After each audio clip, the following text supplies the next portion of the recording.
The following program is a collection of stooges talking about happenings in the sports world. It is meant to be comedic informative. The opinions expressed on this show do not necessarily reflect the beliefs of their peers, their boss, or ESPN. There may be some cuss words because that's how humans in the real world talk. If you are young, please seek permission before watching any further. Hey. What? Let's go! This show stinks, and the fact that you listen, we are very, very thankful for. Ah! The all-time leading tackler for the Green Bay Packers, You pig! Stop! Damn it! be a friend, tell a friend something nice could change their life. Sport!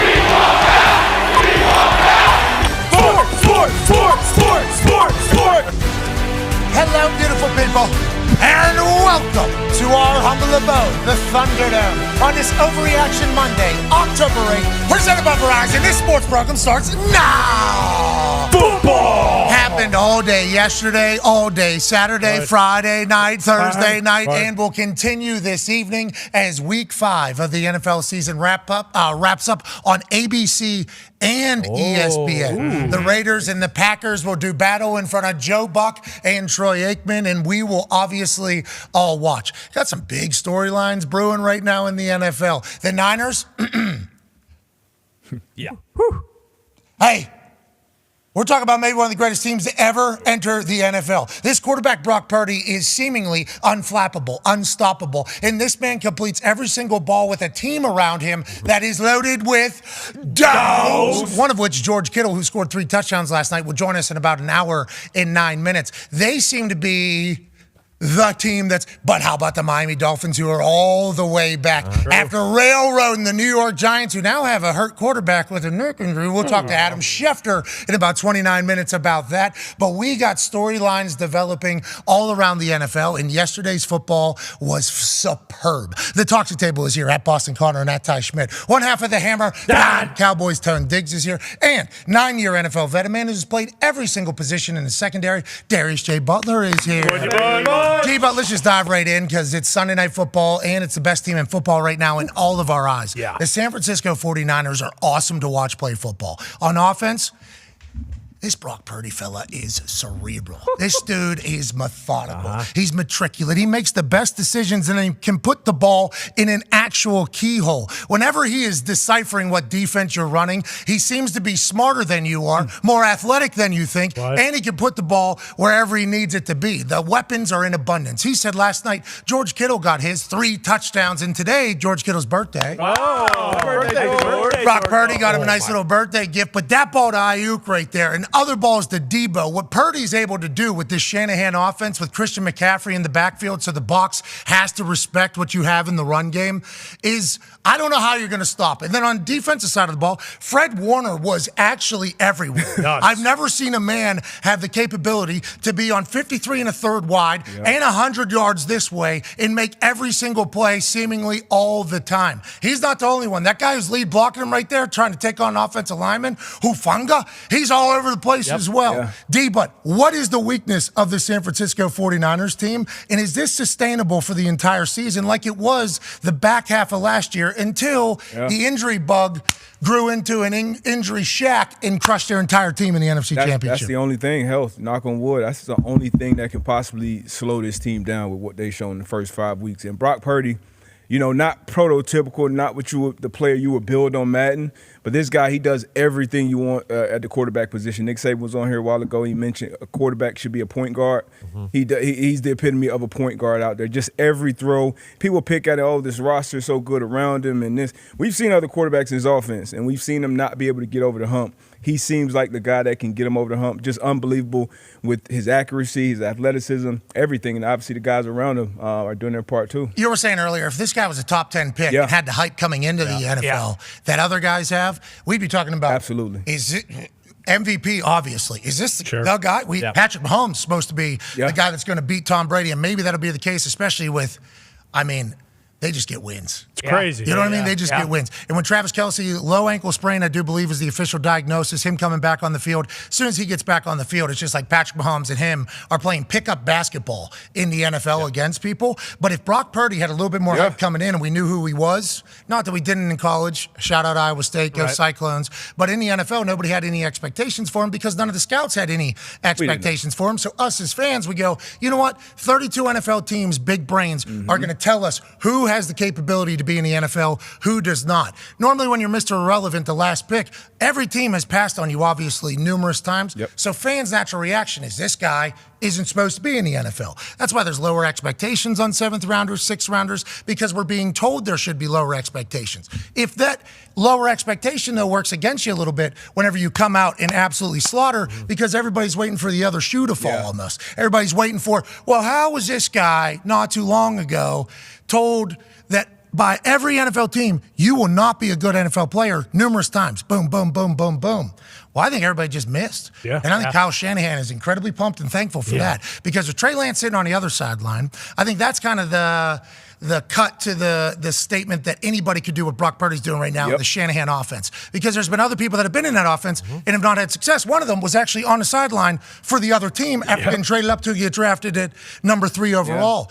Brock Purdy has 23 touchdowns and 3 turnovers in his 10 starts just to start the entire career. Now, what C.J. Stroud's doing down in Houston, tough loss yesterday for him. But what he's been able to do, keeping the ball in his hands, and there was a couple yesterday that almost went the other way. He almost broke his streak. But turnovers are like the easiest things for young quarterbacks to get caught into. Peyton Manning has like the most in the history as a rookie quarterback. Every guy that's been great, their early days are tough because they don't know what the defense is going to do. The defense is too fast. They know what we're doing. They have more studies and blah, blah, blah. The windows are smaller. Brock Purdy just easy picking apart everything. He's also the number 1 quarterback throwing outside the numbers. Everybody talks about him throwing inside the numbers. Well, they're easy throws with Shanahan's offense. He just makes them run across the middle, drag route, which he hit yesterday, a couple over a linebacker in front of a safety in about a 2-yard by 2-yard window, 17 yards down the field. He's putting it in there.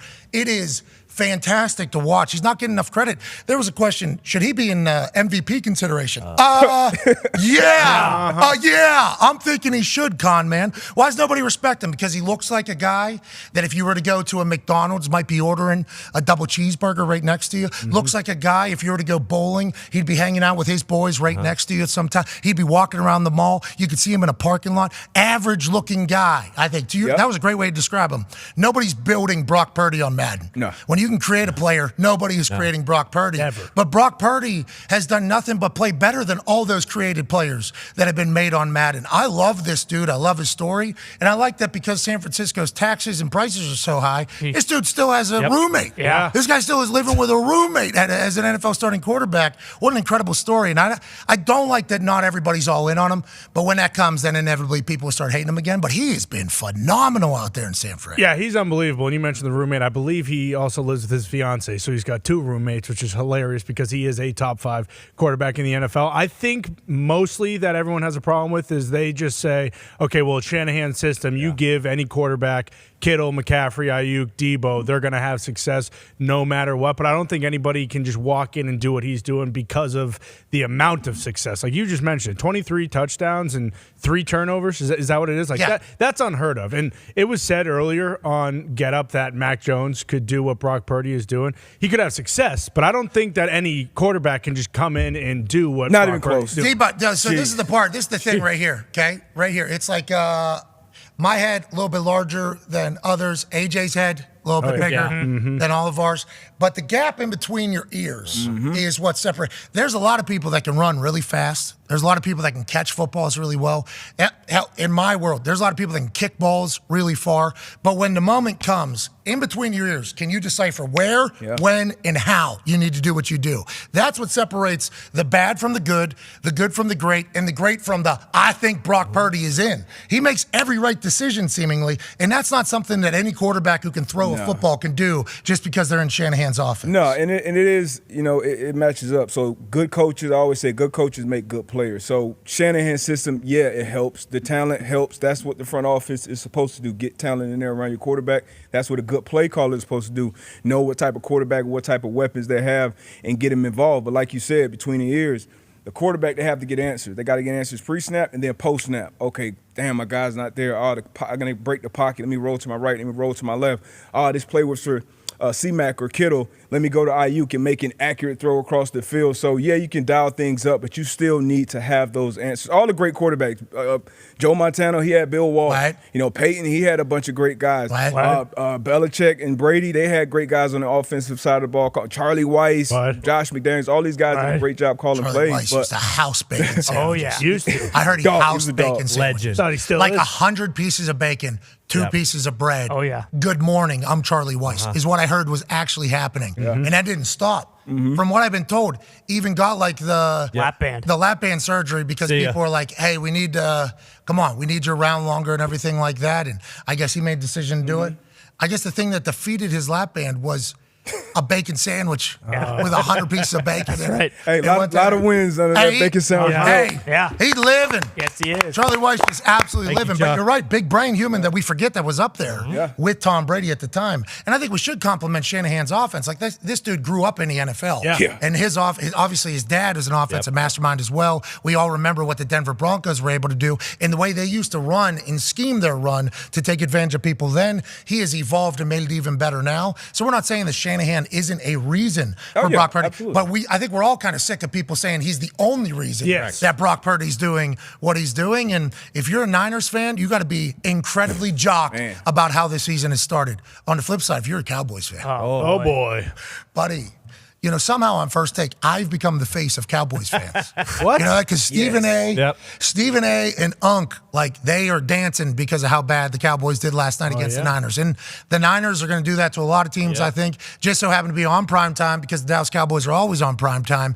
And it was the Dallas Cowboys. And Dak did not have his finest evening or whatever. But they've been like this. Interesting stat from Hembo. Dallas ranks 30th in pass defense since Diggs' injury. Okay, 30th. That's quite a fall from grace for what their defense was doing at the beginning of the season. Do you see any hope for this Dallas Cowboys team, Ty? Or you dance around the grave as being a team that ain't going to be able to make it? I mean, it's tough to find any hope because we said going into the game, like, hey, this will be the litmus test so far. Dallas has looked really good, but they haven't really played anybody yet. And when you know that the 49ers are kind of that team that's going to be at the end of the tunnel and you're going to have to take them out to get to a Super Bowl, and then you just get your ass beat on both sides of the ball like that. And then again, you mentioned it, like this has been the thing with Dak. It's like, hey, can he be the guy? Can he protect the football? He throws 3 picks last night, but I mean, I'm sure they'll be okay. They'll be around in the end because of how good they'll win some games. Exactly. But if they have to go back to San Francisco later in the season to beat them to go to an NFC championship or go to the Super Bowl, I don't know how you watch that game last night and be like, hey, 10 weeks from now, this team gets a little bit better, they get a little bit more seasoned. They're going to come back into San Francisco and they're going to give the 49ers hell. I just don't know how you can watch that game and make that conclusion. Just to wrap this whole thing up about Purdy being awesome and the Niners being great, listen to this answer from Brock Purdy in his press conference after the game about the team, the mindset, and how he feels the team's doing. I mean, like we said before, this team doesn't have, any ego. Everyone wants to win. Cliche. I feel like everyone knows that they're good, and so awesome. It's going to be just a matter of time with their game. This game, George had the touchdowns, he had opportunities, but still, Debo, BA, Christian, everyone's able to contribute. JJ, and so their time comes, and so they know that. But at the end of the day, we put winning first. That's what we want to do, and there's no selfish times where guys are coming up to me saying, hey man, I'm open, you got to throw it to me or anything like that. So I'm very lucky and fortunate for that, and we'll just keep it rolling. Just walked out of math class to a press conference and handled it like a grown-ass man. Because he said cliches there earlier, like, that's how every team wants to be. Nobody's mad about what they got. George Kittle was this week, could be anybody else. Then he starts listing off everybody's name, and then you can feel the leadership ooze through his soul. Did I forget anybody? He's saying while he's talking, I want to make sure. JJ, he's already 2 sentences later. He's already moved on, and he's like, oh, can't forget teammate here. He seems to have all the traits, all the qualities, which leads us all to believe that kind of what Jimmy G had when Jimmy G was there. Sure. Now, he throws a prettier ball. Not as Jimmy G. You think he's not as talented as Jimmy G? No, I'm saying Jimmy G just isn't as good as this guy. That's what I was about. Example That's what I was about to say. And then his leadership, though, same exact thing as Jimmy. It feels like he has that quality as well. Yeah, he does it, and you know it's not BS either. You can turn on the tape, and another thing about the tape, Shanahan does a great job of getting everybody involved, kind of in that first 15. Like Kittle get his play, C-Mac obviously is going to touch the ball a bunch, Debo, Ayuk, JJ, they're all going to get their touches. But you watch the tape, you see in the trenches early in the year, you see receivers blocking 50 and 60 yards down the field with, they may have one target in that game, but they're blocking their ass off down the field. So it's just not BS cliches up there when Brock is up there talking. That's a culture. Yeah. Okay? That's when people talk about culture, it's like, that's it. And I think what happened to them in the NFC Championship game last year probably only instilled it more. Bingo. Like, hey, here's a team that is pissed off, chip on shoulder. And you talk about their culture being that and nobody getting upset. Hey, the Buffalo Bills. I know it was in London, and that's a completely different country. Right. Stephon Diggs, friend of the program. Yeah. Yep. Josh Allen, friend of the program. I love them both. We love the Buffalo Bills. Well, What? we love what they're about and the players. On the team. Your team stinks. Yeah, they do. Patriots stink. They do stink. Yeah, Okay, yeah. so we love the Buffalo Bills. I'm just saying, we don't all love the Bills. I love Josh Allen and Stephon Diggs, but I don't love the Bills. Let's just slow down. You guys love the Bills. Well, maybe the AFC East needs teams like the Bills because of what's going on in the AFC East right now. We need teams like the Dolphins. Okay, I'll fall back if the Bills do what the Dolphins do. Shoot, I love the Bills too. Then The Dolphins are awesome, They're and they're all sweet. the way back, by the way. And they're talking shit to each other about getting caught by people who are running 4.6s of combines. That's how confident they are. Awesome. And head coach of Miami Dolphins is cracking jokes and shit talking at his press conference. The Dolphins are awesome. On the flip side, the Buffalo Bills had to play in London against the Jacksonville Jaguars, who have had quite a stint over in London this particular season. There's another game in London this upcoming weekend. It is not with the Jags. no. Ravens Titans. Ravens, Titans over there. Ravens coming off a loss. Titans coming off a loss. Should be another good game over there. But to start the NFL Sunday, we had the Buffalo Bills bright early against the Jags. Oh yeah. Stephon Diggs breaking that thing on the sideline. I know. This is another one of those situations where I appreciate his passion. I love how competitive Stephon Diggs is, but it feels like some places this happens, some places it doesn't. When you're playing great football, obviously, this type of shit's not happening. But have the Bills been too much of this so far in our eyes? I assume Bills fans are thinking this. They've been too much of this, maybe through this entire kind of dynastic run that they could have had over the last 3 years. It feels like there's a lot of this, and I don't know if it's ever going to stop, but whenever they're playing great, I love watching them. When they're playing bad, I almost hate watching them because I'm like, what's going to happen that's going to make me think that their culture isn't what we think it is? This is not that big of a deal. People smash tablets all the time, but then there was the chatter about who's tired going to London, who's not tired. It's like there's always some sort of chirping happening around the Bills when it's not going well, and I don't appreciate that at all. I don't love it as a Bills fan. Yeah, I know. First, I know we talked about the travel to London. I mean, I hated the decision to go over there on Friday. Like, I'm a guy, hey, give me at least 4 days over there because they looked like they were sleepwalking the first couple quarters in this game. And some major injuries. They lost Tre'Davious White last week. Now you lose Matt Milano probably for the rest of the year. Jones Man, they up said he front. had a cast on his leg already. Not a good look. So he's, one of the best linebackers, probably next to Fred Warner is probably Matt Milano after him. So you lose those guys. Frankie. But wide receiver position, Stephon Diggs, as long as he's going to produce, which he's been doing, you're going to see this. We saw Jamar Chase say what he said in the locker room. Next week goes off for 200 yards, 3 touchdowns. So it's going to happen. I think they'll be all right. Still a wagon on both sides. There's just a lot of chirping around. There's always some sort of something around the Bill. Like, and we're comparing them right now to the Niners, which Tough. Different. That's tough to for do. everybody. But it really is. Like, you just see these two different things. It's like, is this sustainable whenever it's like this seemingly all the time? Yeah, the passion from Stephon. I mean, that's nothing new. And he didn't. We don't hate it. No, we don't. I don't hate it at all. But that becomes the story of the Bills. For sure. And that's like kind of what always happens with the Buffalo Bills anytime something not good happens. I think the best part about that is for him, though, and like the Bills fans and like moving forward, like he's statistically had a great game. Didn't say that very well. I didn't say that greatly, to be honest with you. Well, Stephon statistically was stellar. Yeah. Was stellar with his stats. And he's still on picked, Sunday. which like a lot of people would say that's a great thing. Like he had statistically a great game, but was still mad. Like that's awesome. He wants to win. Like as long as your passion is in winning and in not like calling for targets when you are winning. Like I don't think that's bad. What is it? What do you say? What does everybody say?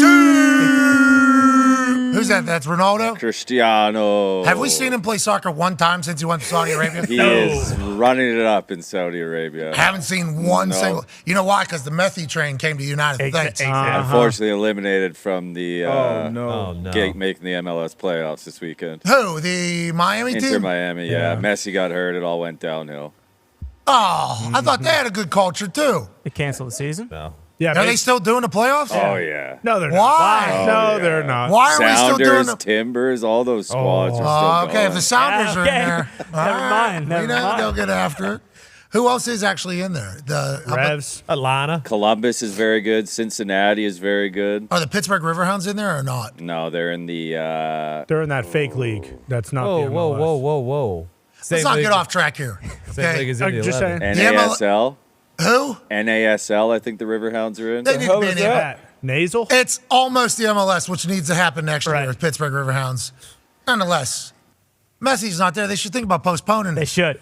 They You know, should. they just think about postponing this What's the entire thing. point? Where maybe let the winner play against Yeah. There it is. Miami That's a good idea. at the end. Let Messi, get healthy for the next couple months here, and then You guys play to play. exactly. They should put a cash prize on that, That'd be Good cool. idea. Yeah, $25,000.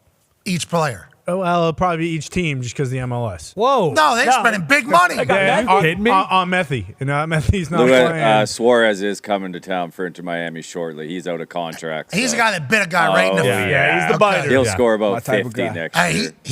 he's an actual bite your kneecaps guy. Yeah. Coming now they're not. So they're not in the playoffs. Wow, there's no way. All those games that didn't count, that Methie was playing in, they should just gave him dubs for all those things and just been like, yeah, they're in the playoffs. Rewrite the bylaws right now. The NBA did it for Zion. Exactly. Whenever Get they him did in the the little playoffs. with the bubble thing. And they're still doing that. That completely changed the rules. Anyways, the Buffalo Bills, I feel like it's too much of this. We need to figure it out so that we can all enjoy the hell out of them. But there's always some sort of negative being casted upon them whenever they don't succeed. And I guess that's because the expectations have been so high. But those London games are different. It's just it's a different feeling, different vibe, different routine. You talk about players being routine creatures, which is very real. Coaches are this. What do you do? Well, I wake up, I work, I poop, then I sleep. That's what coaches do. And that sleeps for like 3 hours. Players are like, wake up, okay, what do you do? Well, I get in a cold tub here for my body. Then I take this shake, this tea, do this, have this workout, have this walkthrough, have this meeting, have this practice. Then I eat, then I do this. And when you go to London, it's like, all right, we're all staying up for 14 straight hours.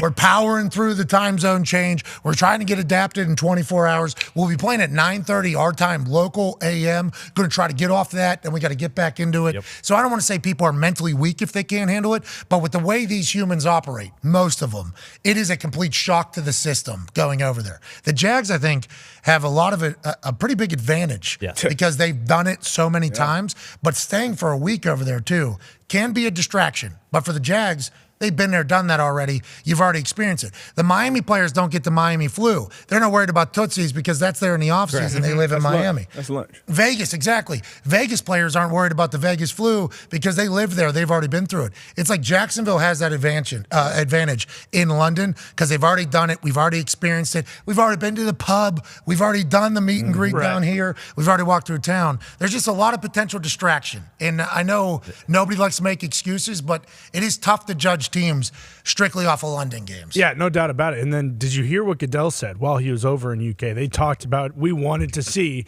if a team is over here in London for, an extended period of time, is that a competitive advantage against a team that might not be? And that's exactly what happened with the Bills. They just weren't on the same track that the Jags were. Here's Roger Goodell, actually, what Boston Connor was referring to. Great transition, Con, man. The Jaguars are playing consecutive games over here and staying over here. And part of that is just to see how would teams react to that. How would is it a competitive disadvantage or advantage one way or the other? We'll learn something from that will help us determine, can we play more games? Could a team actually play over here? So if somebody came over here to play against a London franchise, and let's say there was more than one team over here, they would probably stay for a few weeks. So this will help us understand. All right, my ears just pricked up. You just said more than one team. More than one London team. You did. All right, I'm just checking. All right. Neil Reynolds. MJD, do you think that if? Neil Reynolds there with the follow-up, obviously. Incredible interview by him. Happy Roger Goodell's doing interviews there, buddy. Yeah, that's cool. When he's coming on? Straight across the pond, huh? You scared, Rog? You scared, Rog? No, I appreciate that they are looking into that, though. In the NFL, they're a big overanalyze everything before making any decisions. They're never going to be the first to move, ever, on anything. They're going to let things kind of figure it out. So them even thinking about the advantage of Jacksonville having probably comes from a lot of conversations with players and coaches. They're like, well, when we get dropped over here for 2 days, it's a whirlwind. We have and then we're playing a game in a very cool stadium. It's like players are also distracted by everything going on. It's not a real feel for our team at all. And some of these games are big. Ours was division against Jacksonville. That's a massive game for the Indianapolis Colts, and they handled it better than us, but they've also been there numerous times. Multiple teams in London would seemingly make sense because New York, LA, we already have the setup there for that whole thing. But if you talk to anybody in London that we've talked to, they'll say that most of the people coming to that London game are just either German folks that are massive fans, or just people from Europe that are American sports fans that are coming there. So maybe London continues to be a destination city for people, but I think Europe is inevitable. I think Europe is inevitable at this point, and I'm kind of pumped for it, D-Bud. Like you said, they're going to do all their research, but the only research they need is that bottom line. How does it look for money? Because we've been talking, stuff about the Thursday night games for years. Yep, we're keeping it because it's money. Guys getting banged up, concussions. Add another game because it makes sense to money. So if this thing makes sense over there, it's gonna happen sooner or later. What's a big day where everybody's telling them that we don't play football? Well, Christmas, the NBA. Sweet, add Christmas. Boom. What's now? There's another holiday that isn't a real holiday. My wife was talking about it. She does a lot of shopping. Oh, Black Friday. Yep. Put one. We need one on Black Friday. We need that. And you're right with the bottom line being it all. I also think transportation. So as these jets get better, and people are going to think that we are, just making this up. Tank top, doofuses, never would do that. Everywhere. We wouldn't do this. But our sources have told us that if that one plane that was supposed to make it from New York to London in like 4 hours, the Concorde would have existed, teams would already be in Europe. So since that kind of got shut down, I think there's also a waiting period here on modern technology to get the world a little bit closer time-wise, so that when the suits want to travel, or when a workout has to happen, or when a player gets cut and picked up from another team from the practice squad over there, the travel is Seattle to Miami as opposed to somewhere to London, England. So I think that is a massive piece of it. And I think there's 2 planes coming out now that are Late commercial. 2020s? Yeah, I believe 2025 is when they're starting to really ramp up with that. So it's turbo commercial jets. Love it. Where we're just going to hop ourselves into spaceships and wake up in London in 3 hours. What do you think, like the good number to put over there? 2, 4 teams, like a whole division? I think they would have to do a whole division. And then I think they play all their games, and then there's probably home base for all of them, which is going to cost money, I would assume. A lot of money. Imagine getting traded on a Wednesday. From Seattle to Green Bay to the freaking London Vipers. Which happens. Man, Hey, they better have cool names, too. You just said London Vipers there. It made me think of the XFL or the USFL, the Las Vegas team. It's like they're going to have cool names, a whole new rebrand.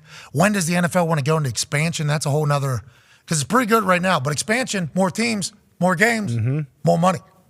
Do we have enough players? Well, like you said, too, if they do it, you almost have to have a new division created, right? You can't have London teams just sliding into the NFC East, and then all of a sudden it's like – well, sorry, Cowboys, you're just gonna have to make do, okay? Yeah, you're flying to London every year. Yeah, exactly. Twice. 3 times. Yeah, how do they do that? There's 2 teams. Yeah, you would have to play them both. Yeah. Yeah, and would it be one division in the NFC, or would it be one division in the AFC? So you'd probably fly over, play them both back-to-back over there. Right. Yeah, so everybody would have a back-to-back week, and then it would just cycle. Yeah. That would probably be what it would be. Adding that other bye week would be huge, because then you could at least have a bye either before or after. They'll figure it out. They'll figure it out. I hope so. Though. Let the English English got me thinking about it. Let the Europeans, though, name the teams. Because anytime we get a new team name here in America, it normally stinks. So let them do it. All the Premier League teams have sweet nicknames, stuff like that. Let them do it. Yeah, it'll be dumb, though. It'll be like FC London. Like, that's not how That's this awesome. works. I don't like it. I don't like it at all. That's pretty sick. The London football team would be cool, like the Washington Yeah, but it would football be team. it would be LAFC, just like we have in Los Angeles, because it would be London American Football Club. Right. You know what I mean?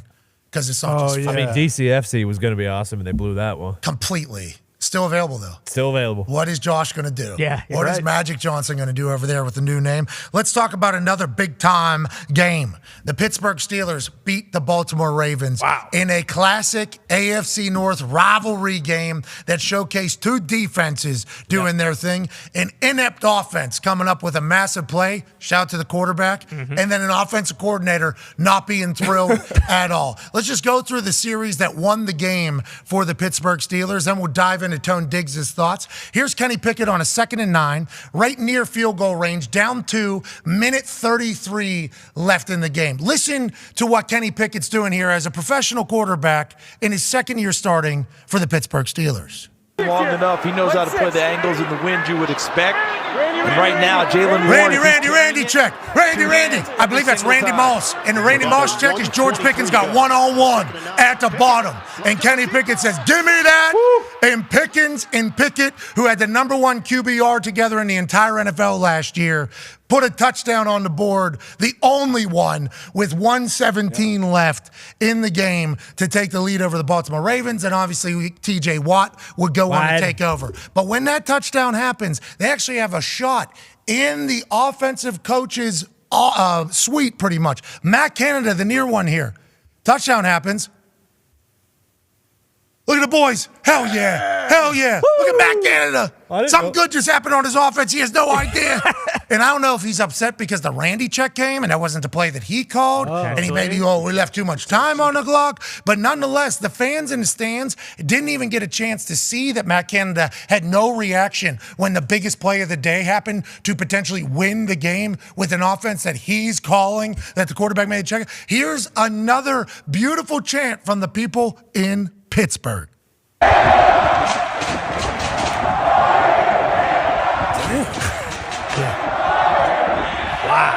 Yeah, they're not talking about the country. No, they're talking about that Matt Canada guy. Tone, you guys get a big-time win. Yep. And here's a fun stat here from Hembo. Sounds like it's going to be fun. Hold on. Let me get to it. It's something about, like, the Pittsburgh Steelers only have been outscored by 31 points, outgained by, like, 300 and some yards in some other stat, and they're still 3-2 somehow. Like, this is what the Pittsburgh Steelers do. But what did you see yesterday that makes you believe that this Steelers could potentially win? Or what did you see yesterday that makes you believe that this Pittsburgh Steelers is the same Pittsburgh Steelers that are just going to be and be able to steal games? So them going on the road last week and getting blown out as road favorites against the Texans, then coming back and winning as dogs against the Ravens at home in Acrisure is one of the most predictable things of all time with this team, because that's how it's been the last few years. To be honest, Pat, nothing that I saw yesterday made me believe that anything is going to change for the rest of the season or be any good until the Randy call happened. And then if we're going to do in the fourth quarter where Ben did it, where he couldn't hear anymore, and if we're going to do, and the thing is, the last season when they went 6-2 or whatever it was down the stretch, Kenny was always really, really good in the fourth quarter. So, like, as a coaching staff, as a team, maybe figure out what they do so well in the fourth quarter to come back and win games, that for the first 3 quarters when they are abysmal is different, because another game under 300 yards. That 400-yard stat, that's not a real thing. That's not possible. That's never going to happen ever again. Let's just try to get 300 potentially, but yes, Highsmith had 11 pressures, which I believe is the most insane by a single player in a game this season. TJ had a sack. He had a huge punch to the face of Zay Flowers. That was cool. Good tackle. Joey Porter Jr. gets on the field. He has an interception that basically is the turning point in the game, because they score there. That's game over. I mean, there was a lot of good, but there was also a lot of the same bad yesterday. Here's the stat that Hembo gave me before we pivot to some breaking news from Adam Schefter. Pittsburgh had been outscored by 31 points this year, outgained by 606 yards. Damn. And they're still 3-2. That's Pittsburgh Steelers football. That's Pittsburgh Steelers football. Hey, Randy though. Great Texas check. all-out pressure, slide it to the right, pick it up, and that defense, you got to send pressure there because you're right on that fringe field goal area, so you got to send pressure. Marlon Humphrey, you got to know that fade ball is coming. George Pickens, by the way, just being down there one-on-one. If Kenny Pickett did that every time, just look. Oh. Yeah. Oh, Randy. And then Matt Canada's not going to be happy about it because he didn't call it. Joining us now, ladies and gentlemen, is a man who has all the news about all the things happening around the NFL. Senior NFL insider for ESPN, friend of the program, ladies and gentlemen, Adam Schefter. Hey! Happy Monday, guys. What's going on? Hey, thank you once again for joining us. We know you're incredibly busy. You are the man. Let's dive into some news and some injuries, and hopefully you'll have an update as these scans and everything are coming in today. Anthony Richardson of the Indianapolis Colts. As soon as he went down yesterday, now, it didn't seem like that crazy of a tackle, but he did land on his shoulder, certainly his throwing arm. He lays on the ground and taps it. In the stadium, and I think at home, every Colts fan thought, all right, that's broken collarbone, that's something. Then the results came back negative. It's a sprained AC joint on his throwing arm. There's different reports on the internet from a month to 3 months. Yeah. Has that been confirmed? And what are you hearing today, Adam Schefter? Well, here's the bottom line. The Indianapolis Colts do not have a timeline yet. I literally spoke with them about 5 minutes ago, spoke with various people in the organization this morning. They are awaiting a second opinion that Anthony Richardson is having today. They do not know yet. Shane Steichen, their head coach, is scheduled to speak to the media via a Zoom call at about 2:30 Eastern today. We'll see if he has any more clarity. But as of 5 minutes ago, they do not have timelines. They're waiting to get them. We do know that he's got the sprained AC joint right now. We do know he's going to miss time, Pat. He's going to miss time. I've spoken to enough people here to come away with the fact that it doesn't sound great, but they're trying to get more answers and more information about the extent of the damage and how long he'll be sidelined. Yes, there have been all sorts of estimates. We'll see what comes back. They're still going through the evaluation process. I think it's fair to say he's not going to play this week. And let's see what goes on beyond that point. I think that's 3 out of his first 5 games where there's been pretty serious injuries that have taken place. Obviously, we're all 4 out of the first 5 where something has happened. All very, very worried about what the future looks like. But Gardner Minshew, we hope AR, need you healthy, pal. You are electrifying. But also very thankful that we signed Gardner Minshew. Speaking of signing, the Indianapolis Colts get a deal done with Jonathan Taylor. Now, his agent is doing a victory lap because they got a deal done, especially because guys like me said this was a bad business move. Everything you did was bad. You made Jonathan Taylor get hated in Indianapolis. There's a new culture being built. You're the only guy holding it back. Nobody wanted to trade for you. Now you're on PUP. It's a contract year. His numbers are going to be down because he missed it.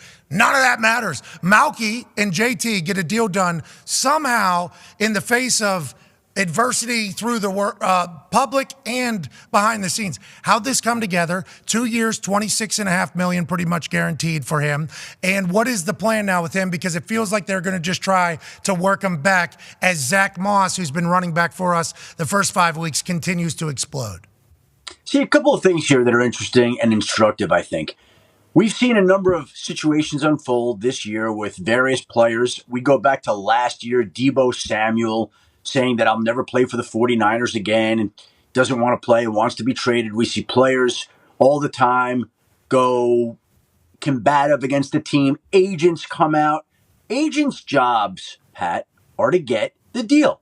They don't care what you or anybody else is saying about them. Their job is to get. Well, this guy definitely cared. I mean, you know, he's doing it. He definitely cared. Of course, but again, in the end, ultimately, his job is to get a deal. And in a running back market that has been shrinking, Jonathan Taylor got a deal in the end that averages $14 million a year. He helped raise the bar to a spot that Saquon Barkley and Josh Jacobs and Tony Pollard didn't get it to this summer. So the fact of the matter is, whatever happened, whatever tactics they used in the end worked. But we always felt, and I don't believe it ever changed, that Jonathan Taylor wasn't stepping back on that football field until he had a deal done. And I think the Colts wanted to see him on his best behavior. They wanted to see him come back, start practicing, start speaking. He did all those things. He did all those things and more. And so in the end, I think both sides had an understanding. We're going to work to get an agreement done that is something that both sides can live with, that both sides want, that's a win for both sides. And in the end, they essentially had the framework for this deal in place throughout the course of the week. On Friday night, I think Jonathan Taylor and Chris Ballard or Jim Irsay met in person. They kind of put the finishing touches on it. Saturday morning, they go over the details. and they get the deal done. 3 years, $42 million, 26.5 guaranteed. Again, raises the bar for other running backs. It's the first multi-year running back deal worth over $10 million a year in almost 800 days since Nick Chubb got one. So it doesn't happen. It hasn't happened. And whatever both sides did, it worked in the end. Because the Colts got a foundational franchise type of player. We hope. And Jonathan Taylor got the type of deal that has not existed in the running back market. So it worked out the way it should have. He wasn't traded. He never got close to being traded, despite all the facts that the Packers expressed some interest, the Dolphins expressed some interest. It never came close to happening. And I think in a way that maybe the Colts' plan was to allow him to go out and see that nobody's going to trade what we value you at. Well, if we value at a certain price, picks that we don't get, well, then pay the man the way that you're valuing him. And in the end, that's what the Colts did. Now, again, they have to ramp him back up. He didn't go through training camp all summer. This was his first week of drill, so Zach Moss got a lot of work. But over time, it's a situation where he's going to get more and more work. Yeah, and we can't wait to see him get back to form that we saw a couple years ago. Him being healthy was the big thing he talked about in the press conference. Happy to hear about that. He was introduced second to last. Offense was introduced. AR was introduced last because he is our guy. But the crowd, hey, welcome back. Oh, yeah. We were happy for him to be back on the field. And then we see Zach Moss go for 100 and whatever. Yeah. And then we do that whole thing. It's like, all right, we got time, I guess, for Jonathan Taylor to get back. Sets an interesting precedent, though, for Chris Ballard to deal with. Heard Edgerrin James was a part of this as well. Is that true? That I didn't hear, but I'm sure there were other people involved. I hadn't heard Edgerrin was involved. Doesn't surprise me. Edgerrin's a very smart guy. Very smart guy and very close to Irsay as well. Yeah. And obviously dog whenever it comes to running backs. Last question for me, and then the boys have some. Danny Dimes for that New York Giants team has obviously looked vastly different than we expected coming into the year. A lot of the problem, a lot of people say, is from the offensive line. Well, offensive line yesterday still issue. Dan ends up with a hurt neck. Where are we with that? What is the projections, and what are we thinking for Danny Dimes and his neck this season? Well, again, he's getting an MRI today, and they'll see the MRI, but the early indications were that it was a stinger. It's not serious. It's a day-to-day type of situation. We'll see what the MRI shows later today. But that was the early word. The Giants came away hopeful and encouraged with the early test results that they ran, and now there's further testing. And sometimes, as you know, Pat, you see one thing, and then the further testing reveals something else. So you can never really be sure. That's why we like to wait on some of these things and let them play out the way they should. But the early signs are that they were encouraged and hopeful that it was nothing more than a stinger, and we'll see if that's what the MRI later shows. And it would leave him day to day, if that's what it turns out to be, with a chance to play this week behind a depleted offensive line. Yeah, but he's had problems with this before. So it's definitely problematic. And when he walked up that field, you're like, oh boy, here we go. But right now, it doesn't seem that problematic right now. Okay, that's good news. For a neck thing to be not problematic, great news. Connor has a question or two for you. Yeah, Shefty, yesterday in the Chiefs-Vikings game, Kelsey went out with a ankle and it looked much worse. He ended up coming back, and then Jefferson went out with a hamstring. What is both of their statuses? And then also, what do you say to the people who are saying that the NFL is rigging games for the Chiefs to win because of Taylor Swift? Whoa. I've never heard that before, so I don't know what I would say about that. It's loud. Hey, it's real. He took his helmet off, then they pointed at the suite that Taylor was supposed to be in. They said, put your helmet back on. It's happening. They're doing it.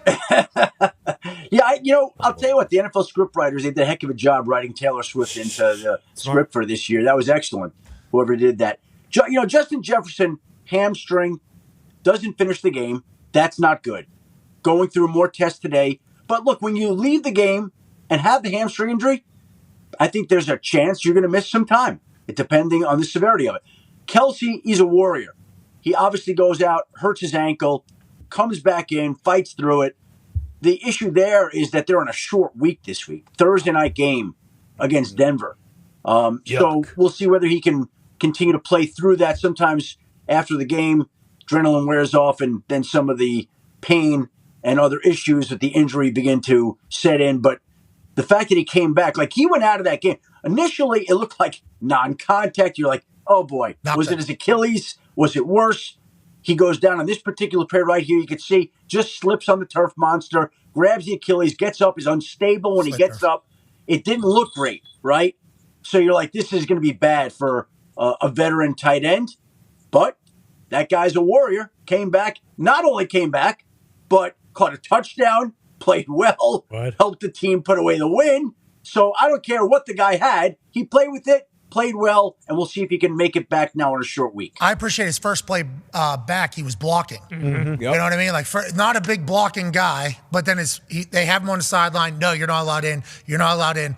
All right, we'll give it a go. Pull, you're blocking somebody. It was like, we're testing his foot immediately. He was moving around. He's an Ohio guy. That's right. He's in Ohio. Speaking of Ohio, Darius has a question for you. Yeah, Cleveland Browns, their quarterback, Deshaun Watson, he missed last week with the shoulder in that bye week. What's his update going forward with the Browns? Well, Darius, it was interesting because the team felt like he was close enough to be able to play. Yep. He didn't feel comfortable enough. And I think probably part of that was that they did have the bye this week, and now they play the 49ers, who are riding, a 14-game winning streak. I don't think I'd be comfortable playing this week either, if you ask me.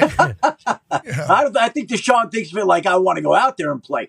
I'd be surprised if he doesn't bounce back and play this week. I think with the week off, it sets him up to be back out there. They need him back out there. That was not the way you want to head into the bye week. And the rookie quarterback, who was so impressive during the summer, that shows you that there's a difference between preseason and the regular season. And he has a chance to grow to be a good quarterback one day, but that's not today. And so they need Deshaun back. I'd be surprised if he's not back this week. Yeah, speaking of back, how about Mac? Tone has a question for you. Yeah, Shefty, 2 weeks in a row now, Mac has not finished the game. Now they've been blowouts, so whether they just taken out their starter or not, but Bailey Zappi's come in and kind of finished the game. Is there, obviously Bill's not saying anything, but is there any rumblings around the building of potentially Mac losing the starting job? Great question. I think, listen, what Bill has said is Bill has said that he's sticking with Mac, that he's the one. I think everybody across the league looks at it and says, well, they're going to be doing something. What is it that they're going to be doing? Because Bill Belichick is coming off maybe the two worst losses of his career in back-to-back weeks. The offense has been inept. It has not gotten the job done. So you know that they're not going to stand pat, that they're going to be doing something. So the question is, what is that? And Bill has said that he's standing behind the quarterback for now. We've heard other head coaches say similar things before, only to go a different route during the week. No. So let's see where that goes. But look, I think it's fair to say that when they play the Las Vegas Raiders this week, that the offense isn't going to look the same. What that means, we'll find out as the week evolves. But put it on the SeatGeek ticker. Wow. Put it on the SeatGeek. It's fair to say. What are we putting on there? Now, your words, Shefty. We didn't type, quote unquote. We didn't type these up. It's fair to say that when the Patriots offense will not look the same. Okay. Breaking news. They're bringing the Wildcat back? Yeah, that's what. Malik Cunningham. Yeah, out of Louisville, undefeated right now. Yep. Wow. Forgetting a lot going in the Cards' way. Put him in. Whoa, Shefty alluded to that. It's time. That's what. Let's it might be Scott Zolak back there. We don't Whoa! No Put thanks. it on a SeatGeek ticker. Let's stay in New England though, because there's a much bigger storyline than just the quarterback. You know, it feels like Patriots fans are past the point of blindly supporting Bill Belichick in everything Bill Belichick does. Obviously, the last 2 weeks, not great news. Then Bill Belichick goes on the Greg Hill show this morning, and this is what he answers whenever he's asked about whether or not his message is still landing with the team. Bill, so Greg asked you at the start, restarting, that's what you said yesterday. Why are you the right person to restart this organization with right now? Yeah, well, I'm going to do the best I can to help our football team. That's my job. Do you find that your message is landing, or there's things that you need to change? Because the 38-3 loss was your worst that you'd ever had in 500 starts. And this week it appears that there wasn't that urgency to reclaim what the team's identity was. Yeah, well, I'm going to do the best I can to help the team. Yes. Okay, so on the Greg Hill show there, he's giving his press conference answers. Normally the Greg Hill show is where he's a little bit more of a human. Back-to-back blowouts, bad weeks, especially at home. Is there a thought here that this is Bill's last ride, or how would that work out? And who would be, because he's GM, he's coach. Is there a time where maybe he's no longer coach and he's just GM? How do you see the transition period going, and has that even been talked about? Yeah, here's what I would say. You're raising valid questions that I don't know that anybody can answer right now, right? Everybody could see what's happening there.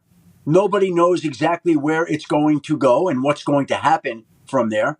But again, just like we're talking about the offense and there being potential changes, you have to wonder what the long-term fallout will be when the team plays the way it has, when the relationship, which has been an historic, decorated, illustrious relationship, has gone on as long as it has. Every relationship at some point in time, coaching, not everyone, but most everyone, runs its course at some point in time. And so people now are wondering about that in the New England area. It's fair. I don't think anybody, Bill, the Crafts, the people around the organization, could answer how it's going to come up. But the fact that you're asking about it, people are talking about it, that it's coming up, that in and of itself tells you that it's a question that people are going to be paying attention to, that we'll have to see how that gets answered over the course of the coming season, right? Like, the fact that you're asking me about arguably the greatest coach in NFL history and GM and his time in New England coming to an end, that's coming up, that to me is notable. So I think, okay, great answer there. Really, that was like a Roger Goodell-esque answer. That was phenomenal. We got real answers in there. He uses his hands really well. He's better than I do. Yeah, we got real answer. You gave us some real stuff, but also we don't know at this stage. Well, but who does? Nobody knows. You would be the guy that would know, if anybody. So Mm-hmm. that's what we're saying, though. It sounds like. But is there a thought maybe? Because I think he's the greatest coach in history. But nobody's ever talked about him being the greatest GM in history as well, which that needs to be talked about more because he's the one who's piecing these teams together that went on to be the greatest dynasty in the history of the league. Is there a chance that, like, hey, Bill, just GM and let somebody else coach? Because that would be Greg Hill's messaging, like, hey, you're not reaching this team seemingly anymore. That would almost be a way to almost slow roll the inevitable potentially. I just didn't know if that had been getting brought up or not. Well, I think they're going to have to sit down and talk about how they want to handle this, both sides, right? But Bill Belichick, the coach, his record is undeniable. And Bill Belichick, the GM, in recent years, you look at the drafting record, it's more questionable. And that's where some of these issues arise today. And so they're going to have to figure out how they want to handle that going forward. But again, the fact that you're bringing it up and people are going to talk about it, and it's going to be this topic that's not going to go away anytime soon, unless they start ripping off wins that look unlikely, that becomes something that, like you said, the greatest coach in football history. You're asking about his future. We're talking about his future. Yeah. That is notable. I think so, too. Here's a stat about Mac Jones who might not be helping this entire thing. He has thrown 4 pick sixes at Gillette Stadium in just 19 home games. It took Tom Brady 135 home games to achieve that same number. Wow. For whatever reason, now granted, he had special teams coordinator and a defensive coordinator as his OC last year, which once again goes into the whole. Anyways, let's pivot to tonight. Ty has a question for you. Yeah, Shefty, what are you hearing in terms of inactives? I know we heard that Jair Alexander and Devontae are probably both going to go. Aaron Jones is questionable. And then the Packers have a bunch of guys with no designation yet, like Elton Jenkins and Christian Watson. What are you hearing in terms of who's going to go for both the Raiders and Packers tonight? Well, Elton Jenkins, John Runyon, they're off the injury report. They're going. Christian Watson off the injury report. He's going. Jair Alexander expected to play. Aaron Jones, we think, is going to play. But we don't. Again, they're in a bye week after this week, which makes it a little bit murky to me. And he was limited later in the week, which I think lends some uncertainty. On the Raiders side, Garoppolo is off. He's starting. Devontae Adams is going to play. Has had the shoulder injury. Was limited in practice.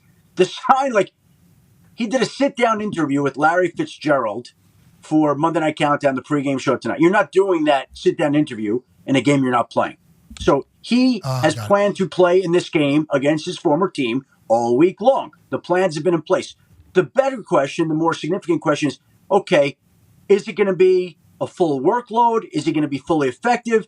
He's not full strength right now. Jair Alexander will be out there. Devontae Adams, one of the great players in the game, had an unbelievable career, wants to go against his former team, and we'll see how healthy he is tonight.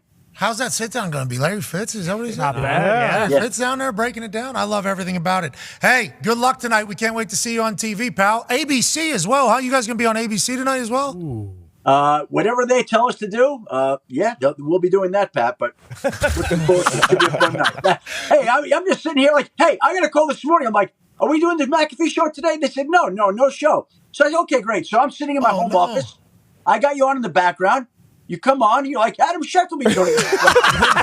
That just broke news to me. Wow. I had no idea. I thought I wasn't doing this. Put it show. on the ticket. Yeah. We would love to chat with you every Monday if that's possible. You're the man. Lock it in. Lock it in. Hell yeah. You're the man. Ladies and gentlemen, Adam Schefter. Thank you, buddy. I appreciate that. That's awesome. Yeah, I assume that was just kind of understood over there. Right. That's on me. I assume that's 100% on me. We had a hell of a weekend, though. Yeah, seriously. You know what I mean? I'm pretty excited about tonight with Devontae. Oh, yeah. I am pretty excited about tonight with Devontae. Very tough. And shout out to Verizon, by the way. Shout out Verizon. Love you, Verizon. Love you, Verizon. Now, you know this. Football fans, players, and coaches rely on Verizon. From coach-to-coach calls on the field. To connecting in crowded stadiums. To streaming games at home and on the go. Okay. Shout out to Verizon. We appreciate them. Nation's best, most reliable network. By far. And also, they said, we will certainly love to sponsor the program. So we're fans of yours. You got a customer for the rest of your life, Verizon. That's right. Devontae Adams talking tonight. Mm-hmm. I'm excited to hear how that interview goes. Yes. Because we've heard him chirp a little bit about how the Las Vegas Raiders have operated. Obviously, at the end of his Packers tenure, hey, I want to go do this, I want to do that. This is the first time we'll really hear him speak in a little bit of a time. What do you think he does tonight against your Green Bay Packers? Well, I guess it depends on how healthy he is, but, I mean, no one has been able to stop him yet. Jair Alexander, obviously, they went head-to-head in practice for a really long time, so he's probably a little bit more comfortable in knowing what he can do, but Devontae is one of those guys where I feel like if he's on his game, it doesn't matter who's on the other side of the field. Like he's no matter what happens, he's always liable to catch 7 balls for 125 yards and 2 touchdowns, regardless of who's out there. Let's go to the tail of the tape for this evening. Okay. There's a couple categories here that are very interesting, and Darius J. Butler was actually the one that pieced this thing together. He said, hey, here's some stats that'll make us tell the tale of how this evening might go. Red zone efficiency, the Green Bay offense, 69.2%. Ooh, that's pretty good. 5th in the NFL. Pretty good. Get into the money zone, things go well. How's Las Vegas' defense in the red zone? Ooh, 20 plus 9th in the NFL. Yeah. Not good. Oh, no. Deep down there. How about rush yards total for the whole year? 298 for the Green Bay. 261 there. A lot of throwing. Turnovers. 3 for the Green Bay Packers. That's not bad at all. Oh. Turnovers for the Raiders. 10. Oh, no. You got to hang on to the ball, D-Butt. Got to. To win the game, you got to have the ball. To score, you got to have the ball. That's right. Giving the ball to the other team, not good. No. They do it a lot. Rush defense allows 4.5 yards per carry. Rush defense on the other side, 4.3 yards. Oh.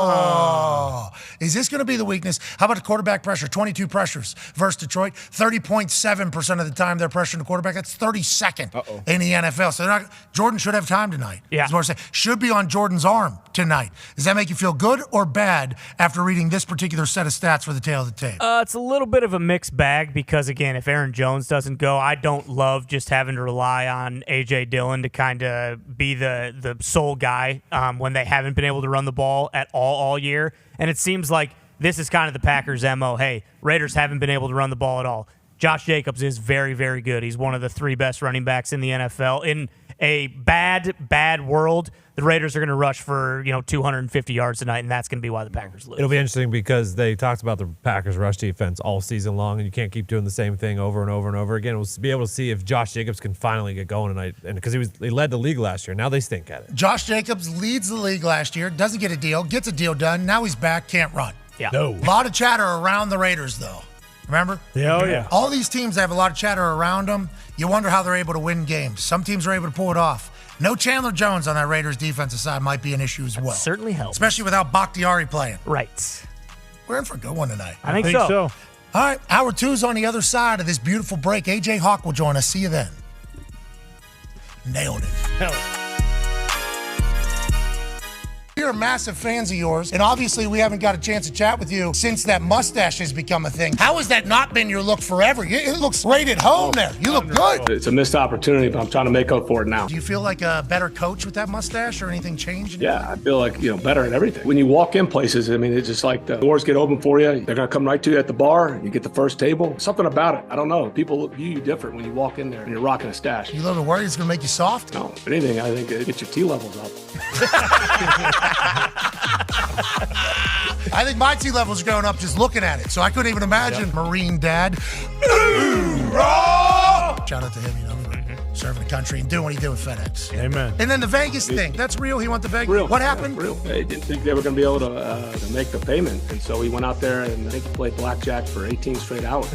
Won over $30,000. His whole thing was like, hey, look, nothing to lose, really. That was kind of the mentality. That's the way he told it to me. True story, though. And then saves FedEx. Yep. And then obviously now a Goliath. What a fucking dog, dude. Shout out to all the coaches committing their entire fucking lives so that we can get good football on Sundays, Mondays, Thursdays, Saturdays, in America, Mexico, Canada, England, Germany.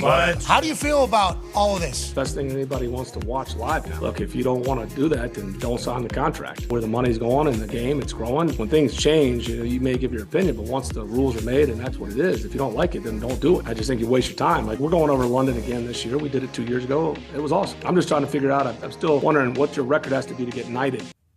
That's what, if you play in London, I think the winning coach should be knighted, you know. So I've got that joke fell real flat over in 2021. Arthur is a knight's name, too. King Arthur. You have to call me Sir Arthur. Sorry, not King. It's so obnoxious. Somebody puts you at a dinner, it has to say sir in front of it. Like Sir Pat McAfee. Yeah. You know how obnoxious that is? Yes, but I'm not going to win a game over there. You might be Sir Coach Arthur Smith. Yes. You know what I mean? That might be your name soon. Well, I'm going to try. I don't know. I don't know if serious will take me when I ask it again. How do you feel being one of those last few teams that really do just physically beat the other opponent into a pulp and just kind of really take advantage in those third and fourth quarters after you've already worn down the team? Bijan and CP they're great all-around football players, and we've got a lot of young skill guys with unique skill sets with Kyle and Drake and Jonnu, Matt Collins. I mean, we've got a diverse group of offensive weapons. We can attack in a lot of different ways. It's not just traditional rushing attack. Dez is another guy that can extend plays with his legs. I think when you watch us, we've got a lot of guys that are going to be fun to watch, and the way we'll deploy them is going to be unique compared to everybody else. I never wanted to be boring. I mean, that's the thing. We need to win games, but we've also got a lot of fun guys to watch play. And the offensive line as well. Those guys play with a certain mentality. Appreciate you talking about all the weapons you have. Pretty big. The following program is a collection of stooges talking about happenings in the sports world. It is meant to be comedic informative. The opinions expressed on this show do not necessarily reflect the beliefs of their peers, their boss, or ESPN. There may be some cuss words because that's how humans in the real world talk. If you are young, please seek permission before watching any further. Hey. What? Let's go. This show stinks, and the fact that you listen, we are very, very thankful for.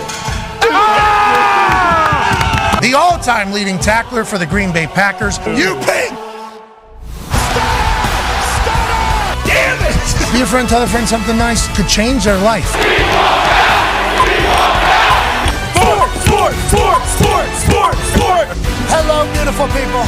Welcome back to our humble abode, the Thunderdome, on this Overreaction Monday, October 8th, 2022.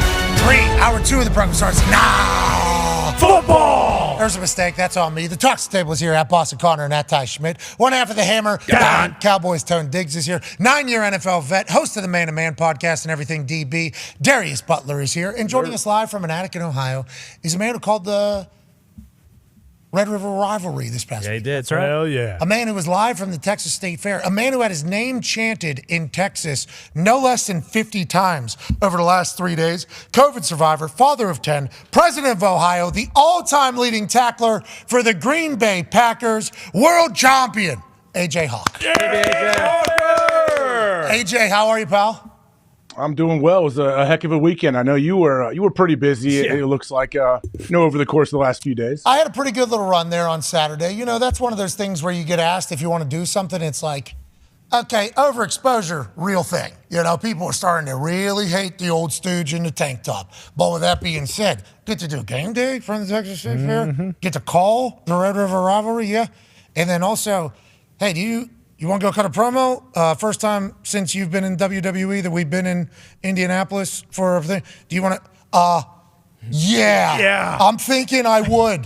like to do that. They're like, all right, yeah, we would love to have you if you want it. Just keep us updated. And getting out of the state fair, I don't think any of us knew was going to be as difficult of a task as it was. So almost missed the WWE situation. But anytime I can go back to the I miss that place, bro. Hey, I miss it a lot. I miss it a lot. And the fans that were at Fastlane on Saturday night, who said hello to me whenever my music came on and I walked out. Thank you. You have no idea how much I needed that. I got a lot of people saying a lot of very mean stuff about me. So whenever I walked out there and there was a nice welcome, it was a very cool thing. I'm very appreciative of it. But thank you, AJ. You motivated and inspired me as well. This dude drove, from his big old house, huge house, mansion in Ohio. 400 acres. At least. Yeah, they got those cold events over there happening all the time. He drives 3 hours to Indianapolis to get on a plane with us, to fly down to Texas, does the show,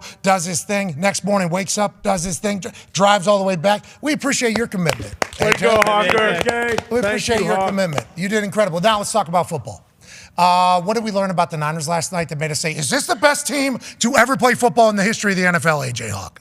Yeah, it's almost scary when you look like they check every single box when you're talking. I had a buddy that texted me that he watches football, not like crazy, but he texts me and he's like, how do you stop the 49ers? Like, how do you beat the 49ers? Everywhere you look, there's studs, and Brock Purdy, like with all the weapons they have offensively, and then you add the offensive line, and then how – like you watch Brock move around the pocket and just eyes downfield. They just feel like they're hitting on all cylinders right now. And I don't know, man. I hope they can keep this up. You heard Collinsworth talk numerous times, which I assume also came up in the production meeting with the coaches and everything. And you hear Kyle Shanahan talk about Brock Purdy and just being like, yep, he's the guy. You heard Collinsworth talk numerous times last night.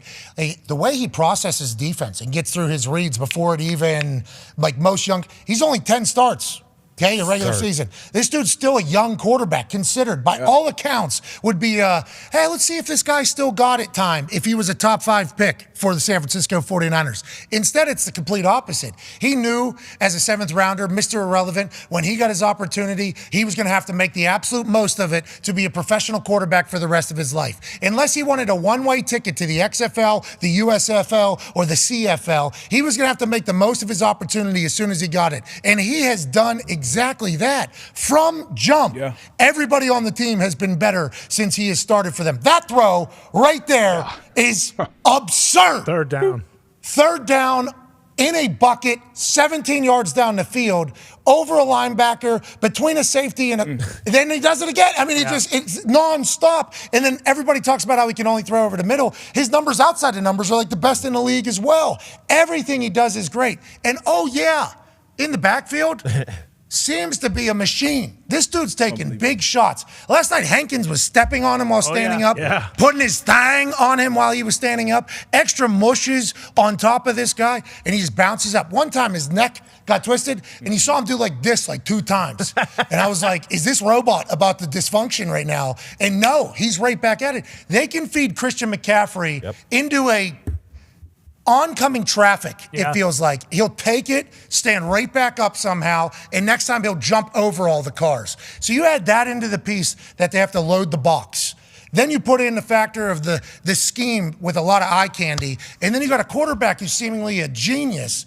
It's like, how do you stop him? I don't think any of us have a clue. It's tough, man. Got a great recipe right now with the coaching, with the personnel, and then Herb Street mentioned, I think last time he was on the show, about how many snaps he had under his belt coming into the league. So he has that. Obviously it's not the NFL, but he's been in big games. He's been in big moments. He's had a bunch of third down reads. A guy like Trey Lance didn't have that type of experience, and a lot of these other guys. So, the way he's been playing has been incredible. Then complimentary football with defense. And special teams. When he's on the phone, I haven't watched much of the special teams, but shut up.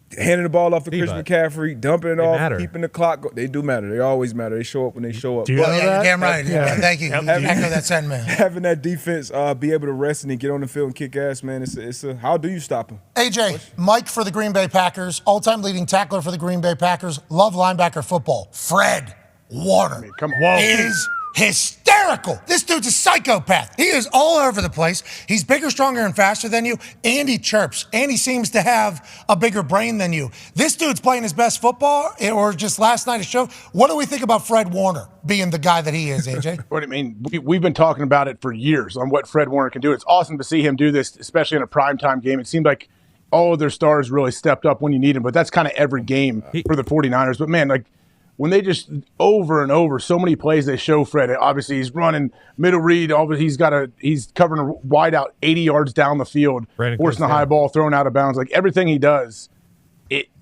because he is so good and he's so smart in the middle as well, I think it allows everything else to open up too. And they have talent everywhere you look, and they play super hard. Like, there's no secret to it. Like, they play super hard. You saw that pick.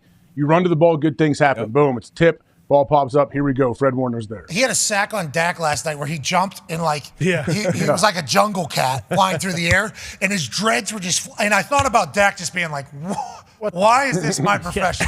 And then you see what Fred Warner is doing on every single other. He was everywhere, and that's every game. And he's not the only one on the defensive side. Yeah. They got dudes everywhere. Greenlaw's a stud too. The guy next to him, Greenlaw's absolute stud. Hargrave, who they got out from the Eagles, and then you got Bosa, and then on the one deep pick, Hufanga was in his face. Like, there, you mentioned. Hey, that's fun. Yeah. That's fun. Yeah. That's fun to watch. Yes, it is. Good for the Niners fans. Yes, it is. Good for the Niners. We need Lynch, man. Yeah, put the hell of a team together. And also was able to put his pride aside enough on Trey Lance. Yeah. Mm-hmm. All right, this isn't working. Mr. Irrelevant's working. This guy deserves maybe a chance to grow and develop. We thought he could grow and develop. We can't be the only ones. We'll trade him away. Most GMs aren't doing that. They're going down with the ship. Right. They are the Titanic. Hey, we are going to stay on here. The band's going to play. We're going to stay on here. Everybody else is going to try to do their thing. And Rose is going to say, you know what, Jack? You can die. Exactly. Because I got enough space on this piece of wood, but I need it because I'm getting a cramp in my leg. Yeah. What was that all about? I don't know. Get your ass in the water. I know it's negative 75, but you'll be good floating in there for 10 hours. But that's not what Lynch and Shanahan did at all. No. They say, hey, what's best for the football team? That seems to be their only thought, and it's paying off for them. Joining us now is a man who had 3 touchdowns on primetime last night. Yeah, 3 of them. It's also his birthday. Ladies and gentlemen, from Tight End University, George Kittle. Yeah! Hey, happy birthday to you. All right, we're not doing the whole song. Happy birthday, though, buddy. How old are you? How we doing? How old are you? 30. Come on, buddy. Wow. Last night was a pretty good little birthday start, huh? 3 tuds. Felt good about it? Hey, 3 tutties for each decade of my life. Why not, baby? I don't know if you saw the graphic. You got the Randy Moss graphic all of a sudden, because you had 3 catches, 3 touchdowns. You didn't have 163 yards, only 67, but who cares? What a night for you on primetime as you turn 30. Why do you think last night was a jump-off night for you offensively? This happened last year where there became a night where you went off. Brock Purdy and you found it, and you went forever. This year, you haven't really had that day yet. Last night, why last night, you think, George? You know what? We have a lot of really good football players on our team. Sorry, my dad's volume is on. He's driving me to work. Hey, man, Bruce! Hello, man. How we doing? Bruce is driving me to work. Let's see. We have a bunch of really good football players on this team, and a lot of mouths to feed. But the good thing about all those mouths is a bunch of really talented players, and so none of us are very selfish. Some guys are going to have great games some games. Some guys are not going to have a lot of catches some games. It just is what it is. So just happy that I had an opportunity to go out there and make those plays, and Coach Shanahan dialed those up for me. Yeah, it looked awesome. Go ahead, AJ. How early in that game do you know that, hey, this could be a big night for me? Is it pretty early on? You know what? I really liked our red zone package for me this week. We do those on Fridays. We had a couple in there, and we had like 2 that we had brought in from last year's playoff game versus them, so I knew we were going to call those. And, when you score a touchdown on the opening drive, you're like, well, why can't I get at least one more? And then you get another one, you're like, why can't I get another one? And then it just kept happening. So it's just a lot of fun out there with the boys, actually. Yeah, once you take the top off, the ball starts falling in the hoop a little bit more. After a rush touchdown, not even your touchdown, you went over to the crowd and you displayed your undershirt. Now, is that undershirt every game or just this game? And I couldn't read it that clearly. It might have just been sweat stains. Did you know that your shirt had that on underneath your jersey, the F-Dallas? Did you know that? Oh, wow. I think that was just on my loop, man. I put it on, just wearing a T-shirt at the game. I don't know how that got on there. I might have been mildly inspired by our guy, Gary Plummer, who wore that in, I'm pretty sure it was the 94 NFC Championship game versus Dallas. So, there's some things that that need to be worn for the franchise. And I think it's just coincidence that it just happened to appear on my chest on Sunday Night Football. Okay, yeah, we thought it would have been a coincidence. Yeah, because there was like, you sound like you were sneezing a little bit when you were trying to get the shirt up, you know, and then you had like a cramp where you had to stretch your arm down to make sure that it was really seen. It was crazy, all the things that had to happen to make sure that shirt was seen. We appreciate it. Last question for me, as you continue to drive to work with your old man. Shout out to your dad, by the way, Hidden Pros Podcast. Yeah. Shout out. I was very lucky to be a guest on there. Makes me feel better about my life. Speaking of make you feel better about your life, you guys got a quarterback who is phenomenal. I think the whole world's kind of coming around. Still has some haters. 7th round draft pick. People are thinking at some point water's going to have to find its level with him. What does he do every single week that makes you think to yourself, is this the greatest quarterback of all time? He's able to throw. He seems to be smarter than everybody. He's a cool guy. Is there anything that we don't notice that we haven't seen that maybe is a reason why he is so great right now, Kittle?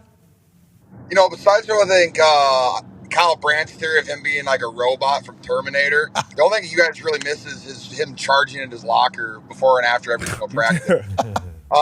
Besides that, you know, he's doing a great job. He's just so consistent. Every single Wednesday, he's dialed in, and that's like our big install day, first and second down passes, all these run cans, pressure cans, all this stuff to, you know, get the offense in the right, you know, looks. And he does a great job of that throughout walkthroughs, throughout practice, and he never has any MAs, and it's an incredibly difficult offense. He does a great job with that. And, you know, I really just think he had all these starts and all these reps throughout college. He played at a really high level. He played at a low level sometimes.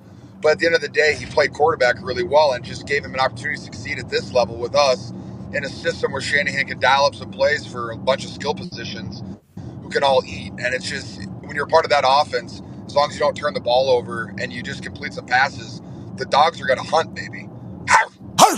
Feels like he's one of the boys, too. Accurate? Hey, Bird Dog's that boy. Yeah. Like that. Yeah, it feels like it. He seems like a great leader. I love it. Darius has a question for you, George. Yeah, man. Obviously, the offense, you guys make all the headlines as you should. A bunch of dogs over there. But that defensive side of the ball, you know, with Robert Salah, Steve Wilkes, D'Amico Ryans, whoever's calling the shots, they don't miss a beat. What's it like practicing against those guys in training camp? And what's the vibe like with those guys? You know what? They're the worst in training camp, not going to lie. They're just the worst. I love our D-line, though. They're always great. And I will say this also, you know, for having an entire training camp without Nick Bosa wrecking havoc on our offense every play that he's not going against Trent Williams was good for our offense. And I think that's one of the reasons that we've been able to click so early. It's because we were actually able to practice without having every play getting beat. So that's nothing against our offensive tackles. Just that's how good Nick Bosa is. Yeah. But, you know, you look at our defensive line. We added Hargrave. He's been phenomenal. Armstead is having a wonderful year, and he's not getting any attention on it at all. But if you watch that tape, he just blows up that interior offensive line every single time. Kinlaw's finding his stride. Nick Bosa's Nick Bosa. And then, Fred Warner, Trey Greenlaw, Oren Burks, our linebackers are playing at an incredibly high level. They're violent. They're physical. AJ, when you're a linebacker playing on Sunday Night Football, is there any better stat line than an interception, a forced fumble, and a sack? No. I'd say Fred put it together at the right time. You could have 0 tackles, too. It doesn't matter. You have those Go ahead, AJ. George, is this a normal, Victory Monday type deal where your dad drives you to work? And I would assume you got to text him to pick you up when everything's done? You know what? It's my birthday, so my whole family's in town. And my family takes a party bus to the games just because we usually have big crowds in. And so I rode the party bus with the family last night on the way home. Left the car at work, didn't, feel like driving solo. Smart. So just needed a quick ride for my pops. I had to celebrate the man to Eddie Guerrero's birthday today as well. So, hey. I didn't know you shared a birthday with Eddie Guerrero. I had no idea. Happy birthday, Eddie Guerrero. La Viva la Raza. Rest in peace, pal. Everybody's paying tribute to Eddie and everything he did. Shout out to you. I did not know. Kin Energy, huh? When are you getting back in WWE? Whenever it's available in a city near me, I'll be there every single time. There is no one like the WWE, the way they take care of us athletes. They are fantastic. And I just want to say, Pat, man, your life is so stupid, man. Dumbest. You got to go out there. Just got to go out there and just talk to the great people of Indianapolis, these great Midwest people, having a wonderful time. And then you got to watch John Cena tag team with LA Knight, the hottest of hot. Oh, my gosh. George, it was dumb. It was very, very dumb. It was one of the most absurd. you're gonna sit next to Michael Cole too, and that hating ass Corey Graves. He is a little bit of a hating ass. He looked good though. I don't know if you guys saw how good he looked. He always looks good. Proper. I mean, he was in great. Paul Heyman 2 feet in front of me too for the entire. If we're just gonna start adding goats in there, Paul Heyman. Have you seen this? I did not know this because I'm in the middle of football season. His hair is white. He looks terrible. He's wearing ill-fitting suits because Roman hasn't been around. I was so funny. I laughed so what a hard. professional. That's what I said. I said, bro, is everything okay? He goes, our tribal chief has not been around. And I just started like crying, laughing. And it was great to see everybody over there. I love them. And anytime I get the opportunity, to your point, anytime I get the opportunity to do some stuff with WWE, I'm going back. I miss the hell out of them. But I'm not in the middle of a potential GOAT run here as tight end for the San Francisco 49ers. Your team appears right now to be maybe the most dominant team, not only in the NFL, but in like the history. Your guys' end of the season last year, that NFC Championship game, I know it sucks. How much do you think that propelled you guys into this season to be like, hey, there's no messing around, there's no fugazi, we're on a mission? Do you think that played any part of this, or what do you think about your team right now? No. I mean, like, it's hard to... I hate talking about the NFC Championship game. We lost. Eagles won. It is what it is. In circumstances, everybody got hurt. Yep. Yeah, it is. It is what it is. We lost. They won. If the same thing happened to them, I'm assuming that we probably would have won that game too. It is what it is. But I just think our team as a whole, when you win 12 games straight, and then you have something like that happen that's kind of out of your control, it's just like, all right, well, let's just hit the ground running and hit it harder than we did last year. And I think that's what we've done. And I just think that Brock's gotten more comfortable. We've added pieces on defense. And it's just fun to also, when you have Ayuk, who's just dominated every training camp. He's dominated his chemistry with Perdog. Debo's Debo. Okay, Christian McCaffrey, I hope that I don't gamble, but I hope that you guys have bet on a touchdown parlay for him for every week for, 3 14. Yep. Yeah, 14 straight weeks, I think is what it is. You should probably keep hammering that one home, Pat. He's also more, I don't want to say he's more durable, but this year he's taken a lot of shots and just popping right back up. Is he more jocked than ever right now? Him and Bosa just kind of like photosynthesize outside in the San Francisco sun. That's just what they do. It's crazy. Me and Juice are just sitting there practicing our golf swings, watching, like, working out, hanging out. They're just out there, just out there in the sun relaxing. It's amazing. They look amazing. They're playing amazing. Your team is hot. Ty has a question, though. I don't think he's happy. Yeah, George, I don't know if you're aware, but Iowa tight ends had 5 receiving touchdowns yesterday. And listen, I know you're one of the founding fathers, but I'll be honest, as an Iowa boy, it pained me very much that you decided to go with tight end you instead of Iowa in the introductions last night. Just curious kind of what spurred that, what decision was behind that. Yikes. Was it because you said, hey, I don't want to piss Brock off and kind of shit on him, letting him know that he went to the kind of bottom rung school in the state, obviously Iowa being the superior program. But what was behind that decision? Can you just kind of enlighten me a little bit? Well, as one of the founding fathers of tight end university, man, I just want to make sure our message is getting out there that all tight ends are a part of the university. And so I'm just going to be one that's kind of leading the charge, tip of the spear, as you may say. That's all it is. Just letting everybody, all these tight ends know that we're all part of tight end university, and you just got to say it with your chest. Yeah, and what tight end university is doing, it feels like, tight ends are all, hey. They're going. Hey, going right now. You feel it. Are you kidding me, man? I love watching. We had so many highlights this yesterday. All these tight ends scoring touchdowns, spiking it, celebrating. It's fun too, man. Like, I love when tight ends score and they don't have a celebration plan. It's just, how many guys can I hug in the end zone? And I just absolutely love that mindset. Just hugs and spikes, baby. That's what tight ends do. Ball. That's what tight ends do. Tone has a question for you. George, I think I saw, was there some worry, speaking of tight ends, when you saw the Lions run the reverse flea flicker pass down the sideline? Was there some worry? Did you know that you guys were going to run that last night? Yeah, so we've had it installed since week 8 of last year. We just never called it. And I was sitting there, it's like, I'm watching Laporta play. Actually, I'm sitting there with my agent, who's also Sam's agent. He goes, oh, look, Sam just had his second touchdown. I'm like, yeah, we have that play in tonight. I hope we still call it because, sometimes coaches see stuff like, oh, well, we can't call that now because they called that. And I was very thankful that we did call it. And I think I had 3 more yards on it, but Sam had what a day for that guy. What a rookie. Just balling out.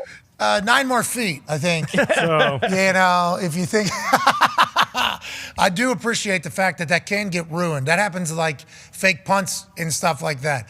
You see it run one time by another team. It's like, all right, now every team is going to prepare for that, throw it out. Such a good play. And I also like the fact that you're like, people are telling us that we stole that from the Lions. Please, okay?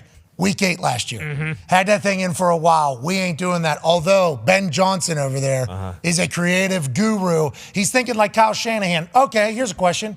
Kyle Shanahan, every day, is he just thinking of new plays, awesome plays? What's he like on a day-to-day, and why do you think his offense has been so effective? Because this is what people are saying. The people that hate Brock Purdy say any quarterback you put in Kyle Shanahan's offense, it'll work with those weapons. Now, there's a quarterback that's on the other team last night. Don't even have to talk about it. But that's how people talk about Shanahan's offense. Do you guys recognize that? And why do you think Shanahan is so good at designing plays for your team to succeed with? Well, I will say it's like being a part of Kyle's offense for the last 7 years, it has evolved and changed drastically. Like there are similarities. We run outside zone, we run gap scheme, we run play action. But like the majority of plays that we used to call, we don't really call them anymore. We call like, I would say like variations of them. But the creativeness to them is just, it's changed a lot. And to people that think any quarterback can play in this offense, you guys should see our installs and the things that quarterbacks have to deal with every single day when they look at these things. And Kyle, we have a Sunday night game and I get like 6 texts from my tight ends coach saying, hey, we just added 6 plays for the game tonight at like noon. I'm just like, oh, wait, we didn't get to practice these, but I'm glad that, we have these in. And yes, I may have ran these 3 to 4 weeks ago, but would have loved to practice them. And just for Brock to be able to handle that, look at that call sheet, handle however many plays it is, feels like 250 plays, and then go out there and not think and just play ball. Not everybody can do that. There's a lot of guys that go out there and they think about things. They think about the lights. They think about, oh, wow, they have a really good defense. Oh, maybe I'm not this good. Maybe I can't do this. Brock just goes out there and plays football. And that is something, and that is an ability that not everybody in the NFL has. And that's what makes him better than just a system quarterback. I mean, I was a system tight end for a while until I just had to continue to play at a high level. But, I think all the hate really comes from just being an Iowa State Cyclone. I think that's what it is. It's just well said. Yeah, well, Iowa State certainly has not had a lot of good things said about it on this program because Ty is as obnoxious as you could be as an Iowa Hawkeye fan. But you just said something fascinating there that doesn't happen on a regular basis. Adding plays late in the week. A lot of people just, Wednesday, here's what we're doing. Thursday, here's what we're doing. Friday, we're working on everything we just worked on. Walk through what we just worked on. Kyle, you have to have a certain type of player to be able to handle that. Not just a quarterback, but everywhere. John Lynch deserves some credit, I guess, for finding all you freaks. I guess that is.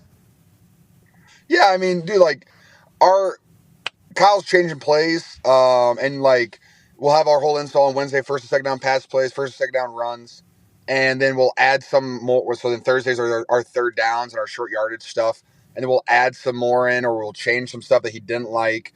And then Fridays, kind of a little bit mix of that, too. We have, like, this big run tape with the whole offense where he kind of talks about the run plays that he likes, what he doesn't like, what he's going to add, what he's going to change. And, like, the core part of the install stays the same, but there's just little ones that he throws in there. And then, like, he made up a play last night in the middle of the third quarter, just made it up. He goes, hey, this is what we're going to call. And I was like, awesome. Incomplete pass. Wasn't a great idea. They're not all home runs, but it is what it is. He's trying out there, and I just appreciate that. But when you have weapons like we have, Kyle just does such a great job about putting our best players in positions to succeed. Whether it's Debo on an end cut, me running down the sideline, Ayuk getting a one-on-one matchup versus a corner, Christian getting a late choice route, like against a linebacker. That's all it is. He's putting us in positions to succeed. And Brock has to piece it all apart. Go ahead, AJ. George, when we watch your offense play, a lot of people always say, oh, yeah, why doesn't every team do all this? And I'm talking of your pre-snap motions, shifts, like all the little jet motions, whatever it does to get the defense kind of on their heels. Can you talk a little bit about how much you guys actually have to work on that? Because it's not like, oh, hey, yeah, we're going to be one of those teams that all of a sudden does all the pre-snap stuff. Like, you have to do that millions of times, I feel like. Yeah, I mean, like, that's one of the things, the variations, how this offense has evolved. It's just like, it used just to be a motion pre-snap. The Y is going to go over here just to get it, from a 2x2 to a 3x1. Then we started doing all, like, I don't know, we call them plane motions, delta motions, with the wide receivers just running behind to make it look like a jet sweep. And then you have the cheat motions like what Tyreek does with the Dolphins. We do it here now. We added our spirit Spirit Bros motions. That's when me and Juice are running sideways, helping each other out. You guys Spirit doing, Bros Airlines. Oh, Spirit Airlines. Got it. Not Spirit. I thought Spirit like excitement. You're saying Spirit Airlines. Got it. Well, no. So like all the motions are planes, right? So Spirit, Delta. Oh. Yeah.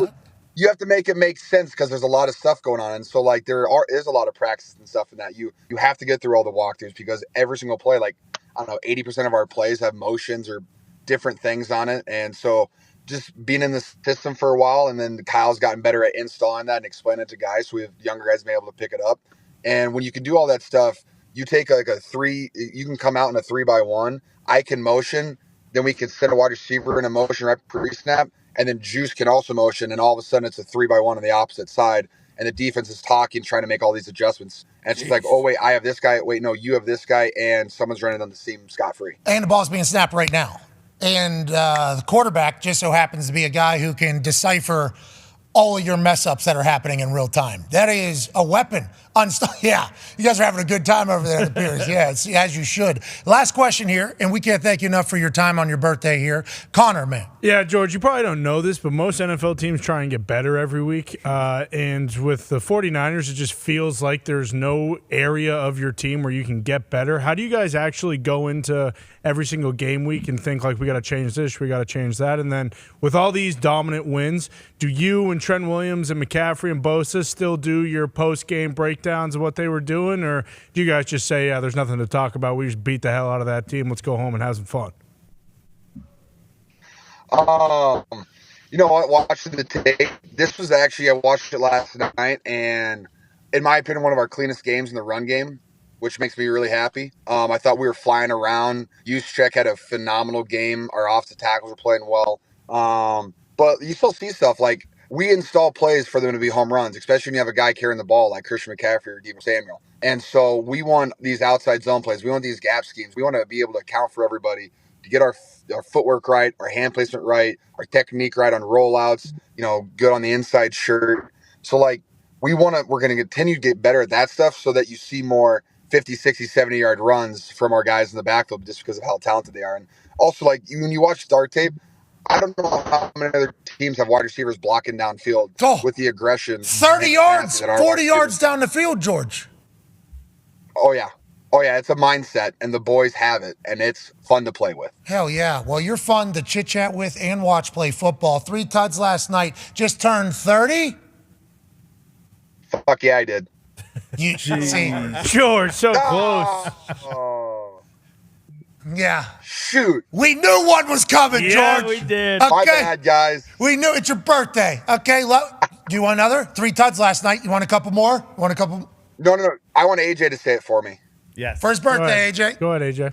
No, I'm good, George. I'm good. Oh, You know what? You know what? That's the least surprising thing coming from an Ohio State Buckeye. So holy just all squishy. Yeah, goodness gracious. Hey, enjoy your my birthday. gosh. Enjoy work. We don't know how you guys are going to get better, but we can't wait to see how you do. You're the man, and we can't thank you enough for your time here, pal. Hey, what? Bye. Ladies and gentlemen, Love George you guys. Kittle. See you, boys. You too, buddy. Hey, George! He texted me before the show. Did he? Oh, okay. Yeah, he said, so will I be on in the time where I'm allowed to? And he said, what are the odds? I said, well, it's your birthday. So I assume 100% chance that you're going to say one. Almost got through the entire convo there because he was with his dad too, I think. So maybe, right. maybe. Don't do it. Something. His dad, legend, by the way. Dog. This guy is legend. Got to talk to him for like hour, 15 minutes for their podcast, Hidden Pearls podcast. Great questions. He just did some triathlon thing. The family is filled with, I think he's former offensive lineman too, which is why George Kittle loves this part of the game, when he's moving bodies. I enjoy that team, AJ, and I like the fact that you said, I don't care it's your birthday. Yeah. I'm not saying it. I like that, AJ. Yeah, well, whatever. It's fine. He, what? I don't know about the rest of the squad, though. I don't know how I feel about the team talking football. I get worried when a team is playing too well too early, which is a dumb thing to worry about.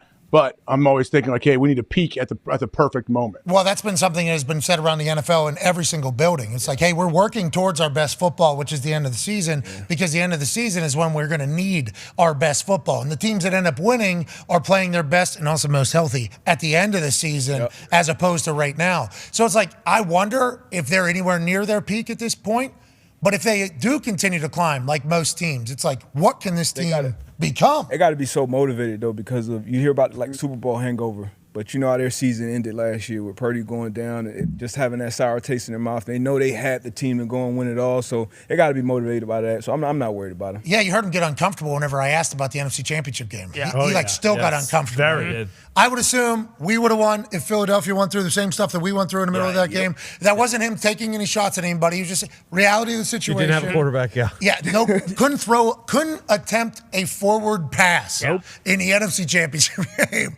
What a nightmare. And it all came just boom, boom, boom. Fred, dislocated shoulder. Tommy Yawn needed for your starting quarterback. Backup quarterback get concussion. Also, Bosa get hurt. It's like football God said, fun run, huh? Fun? Mr. Irrelevant is going to be your guy. You guys are going to be the hottest team.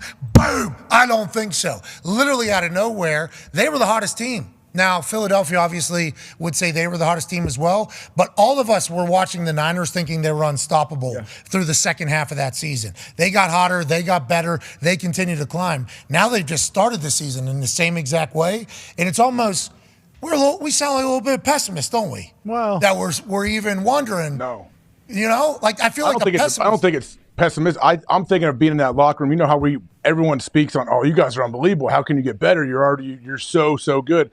I would assume like all great coaches, handling success is much tougher than handling adversity. When you lose, it's kind of easy. It kind of doesn't coach itself, but guys are kind of self-motivated, wanting to get out of that hole. When everything's going great, that's the key. And that's what it seems like, though. They have all these guys that are highly, highly motivated. And Shanahan's going to be in there de-recruiting them every single day, letting them know, hey, we have a lot of room to grow. They don't need to worry. Sometimes what we think is going to happen in the preseason happens. It's going to be Niners. It's going to be Eagles. No disrespect to the Lions. They're definitely number 3, but they're not the Niners and they're not the Eagles. That's going to be the NFC Championship again, and they'll get their chance again. Yeah, but what do we know about the Pittsburgh Steelers, though? They stink it off. No, going into the season, we thought football. We thought they were going to be good football. 3-2 right now, leading the AFC North. Yes. Is winning the AFC North not a good football team? Yeah, great football team, right? Yeah. Yeah, especially when you think about what people are saying about the AFC North. Someone said, I think it was a post on X or a tweet on X, AFC North is kind of like the ghetto of the NFL, essentially. What is your problem? That's not what they said. said. That's what they said. Who's they? It's just Who's they? It's hard football. I don't know. I don't know if we have fact checks around here. That was a tweet on X. I'm just saying. I saw it. I was like, yeah, I guess the so. hood. They said the hood of Let's NFL. pivot away from the AFC North football, but let's stay in one of those cities. Pittsburgh Penguins, okay, are the greatest hockey program in the history of hockey. Well, hold on. Okay? No, true. Guys, it is not true. It is hockey town. Okay, there's a hockey town in Detroit, Michigan, and maybe they'll be back someday. But the hockey town is Pittsburgh, Pennsylvania. And tomorrow, they get a chance to be the prime time main feature of opening night for the NHL. You know who they're playing against? Who's that? Chicago Blackhawks. Chicago Blackhawks. Do you know who's on the Chicago Blackhawks? I do. Who's that? Allegedly the next one. Oh, wow. The guy. And in preseason hockey, it appears as if the next one is slated properly. Joining us now is that man, 18-year-old from North Vancouver, Canada, Connor Bedard. Yeah, Connor! What's up, dude? How's it going? Hey, listen, you said to hear a lot of stuff about you. I'm sure that was uncomfortable, especially for you hockey players that hate compliments and don't talk publicly ever. The pressure, though, has been on you for a while to be the next face of an organization. Now that you're getting to experience it, you got through preseason, you're traveling to take on Pittsburgh in primetime. How do you feel as an NHLer and as a main name in the biggest league in the world? Yeah, well, first off, thanks for having me on. But no problem. For me, kind of all that outside noise or whatever, it's not something I'm thinking about too much. I mean, I just want to play hockey, and it's been so much fun this past month going through training camp and getting to be in Chicago, and of course, getting to go to Pittsburgh and be in their home opener and kind of experience that. So it's just exciting, and I'm trying to kind of take it all in. Hell yeah, enjoy it all. AJ has a question for you. Has it been kind of what you expected so far this last month? We know you've been playing very well in the preseason. I assume you plan on kind of keeping that up for the regular season, but what's that whole experience been like? Yeah, it's been a lot of learning and kind of, obviously this is the highest level in the world, and you're going to have your kind of adjustment period, and I think getting to play some preseason and stuff is always good just to have a little bit of that. But yeah, like I said, it's been so much fun, and yeah, I'm excited to kind of get going here. Is hockey a sport where you know if you'll be able to transition against the adults and people that are putting, food on the table? Like it's preseason. We know. We just showed one dangle from you there. Just absolutely. That was in abundance. If you are filthy with your. Did you know that it was going to work against adults? Was that ever a worry, or has it just kind of how you vote? See ya. Thank you. Cook. Good night.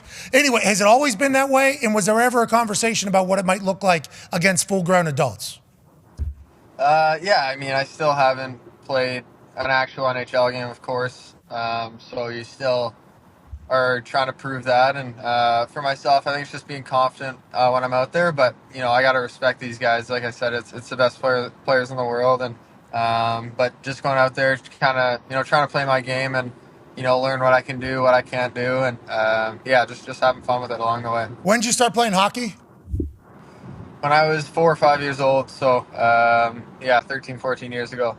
This was the only game plan for life? Yeah, just right when I started is, I was lucky to kind of find that passion, and I played a bit of soccer growing up and stuff, but nothing ever really clicked to me like hockey did. How has it been being the face of a franchise? I know AJ talked about it a little bit, but this is obviously different. In Canada, hockey is what you do. And I think, curling, right? You guys love that. Curling. Even though I think we're the chomps. Yeah. And lacrosse. Oh, lacrosse big in Canada as well? I believe it's the national sport. Really? Mm-hmm. I did not know that. All I remember is like Mario Lemieux's family iced out his living room so he could skate around in there. Obviously, Sydney has stories of being there. You're supposed to be this guy, but you say you just try to stay singular focused. How do you do that? You just do you isolate yourself? Are you only hockey all the time? How do you remain a normal human while having all this pressure of being the next guy for your entire country's sport pretty much?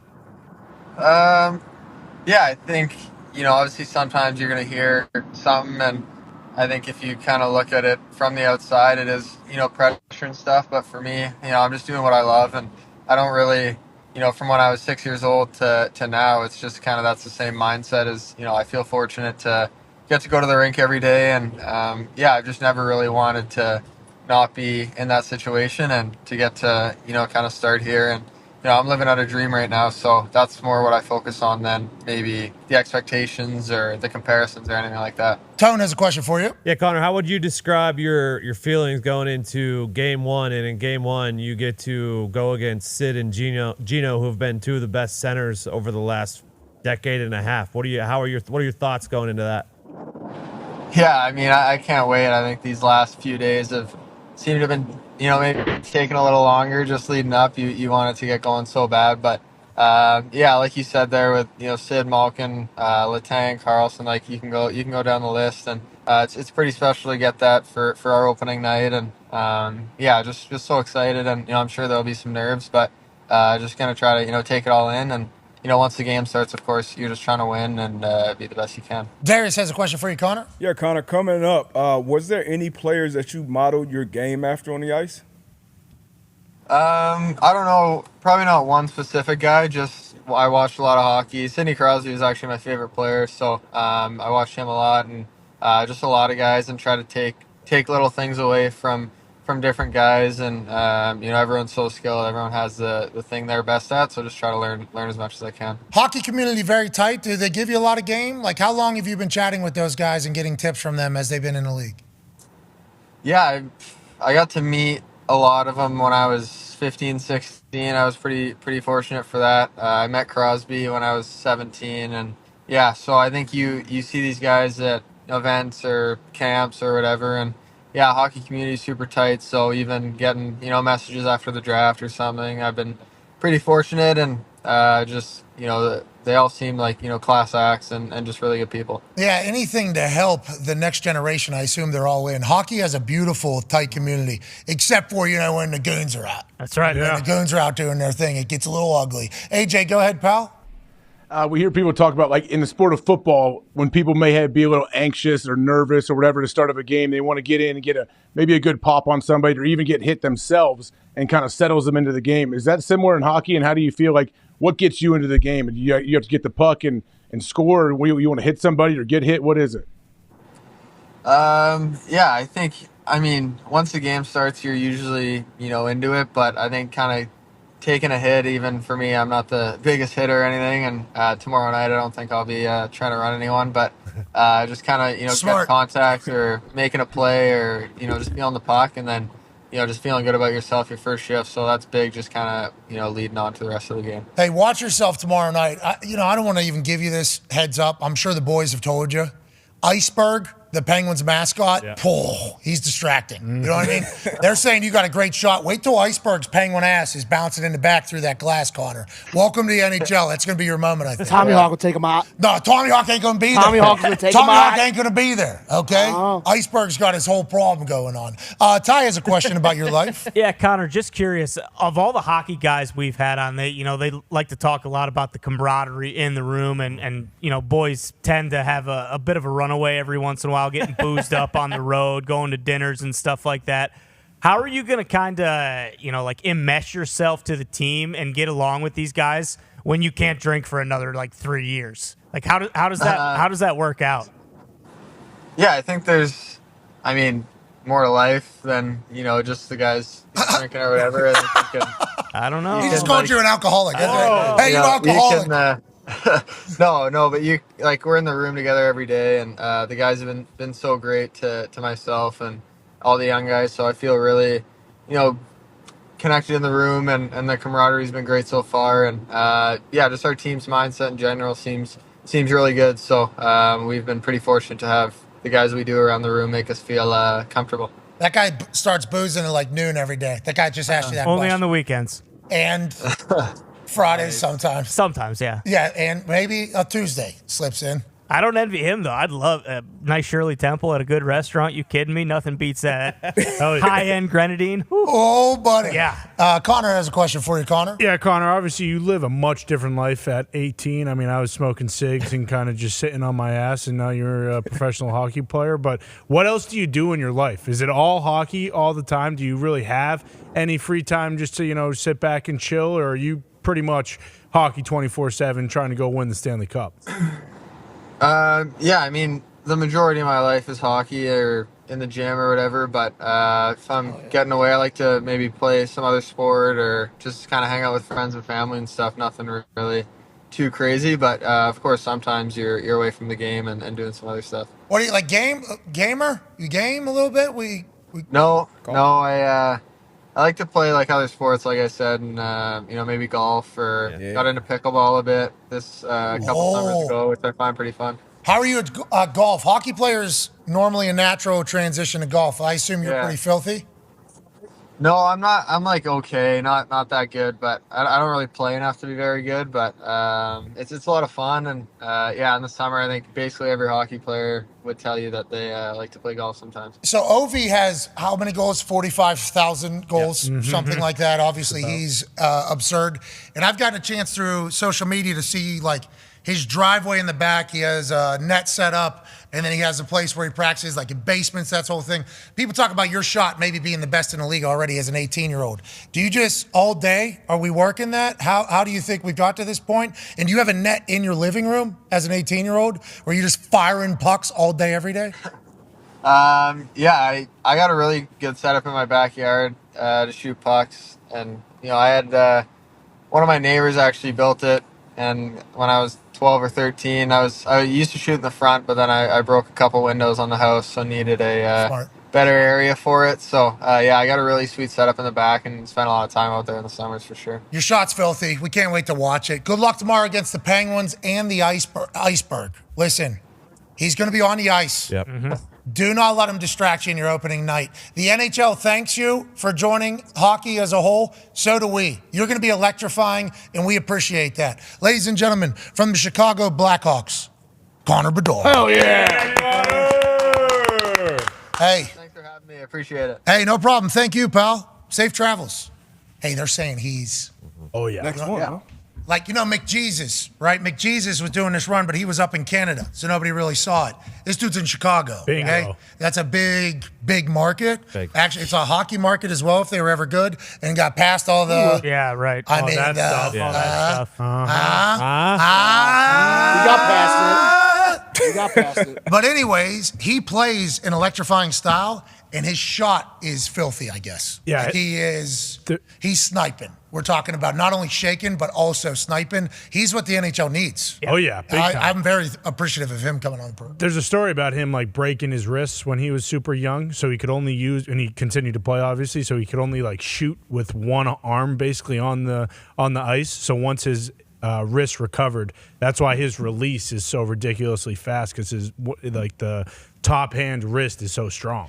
Yeah, let's pivot back to football. Schefter just sent me a message saying he didn't say we think he's going to play. Just want to be clear there, said uncertainty with him. I guess we put out something. Did we post something from the Schefter? He did say he thought Aaron Jones was going to play. Okay, so he said, didn't say we think he's going to play. Just want to be clear there, said uncertainty with him. Okay, so I don't know if bye week next week. Okay, so we My don't. No, not your. Hey, Gumpy. Hey, Gumpy had a long weekend. Anytime I'm on a microphone, Gumpy's clipping and posting. Gumpy, don't you worry, Gump. Come on, Gump. Maybe send a Schefter, my bad, but don't you ever apologize to me, pal. You fresh out of Canada, right onto the internet. Schefter did have some news for us about all these tests that are getting happening today. We're at that time where, buys are happening, but also teams start losing guys. Oh, yeah. And I don't love this at all, but I'm very thankful that we started through that Travis Kelce injury, and it's only a low ankle sprain. Now, they have a short week, obviously having to play in a few days, but that, I thought, looked a little bit worse. Yes. His second scare this year. Yeah, because... knee or whatever in practice. The bone bruise, and then he came back twerking. Yep. Remember that? Yeah, he did like the fake limp. Yep. Yeah, because they were watching. Can he walk? How's the bone bruise? He's 34 years old. Tell you what, they are lucky he didn't get hurt when she wasn't there. What's that? What? What'd you say? That's a good point. Yeah. He's not wrong. What's that? No. Oh, Tony, you want to turn the show into a Taylor Swift talking show? No, I'm just because you've been the loudest. Yeah, go on, Tony. He's been the biggest distractor Bring it up, of anyone I know. Yeah, what's that? You want to talk about? Bring it up. If What are he you would have saying? got hurt and she wasn't there, there would have been a lot of noise. I don't think she was there. Yeah, That's what if I she mean. was, you mean? You're saying if she was there. No. No, he's saying if he got hurt, like Because she wasn't there. Boom. Like, it would have been her fault because she wasn't there that he would have got hurt. Oh, because the Taylor Swift aura was Correct. not in the building. Exactly. And with where they are, that's just a part of his Like, aura. if the Chiefs would have lost and he would have got hurt because she wasn't there, boy, oh boy, would have there. You're saying like the yin-yang. Yeah. Like the yin-yang thing, because the yang can only work if the yin's there. If not, Exactly. it's just a non. Bingo. Was Mama Kelsey there? I think so. Donna was there. Yeah, Donna's Oh, supporting. that's okay. She's got the same aura as T Swift, so Okay. Real Well, heel. maybe. Well, yeah, there was an interview on the Heard Today they were Show. not that happy with people- her, yeah. Yeah, people didn't think that Donna and T Swift were. I was talking to some Swifties this What? weekend. They were saying Donna was throwing some shade at Taylor. Yeah, What? Donna was on No. Today No. Show. Yeah, she. Donna's I'm a just mom telling you from how- Ohio. I'm just telling you how- Listen. That's what they're saying. That's what the Swifties are She saying. just Yeah, didn't that's want to comment on the situation. That was all. Donna's a mama from Ohio. Yeah. Okay? She might speak a little bit differently than some other people, the way she says her stuff.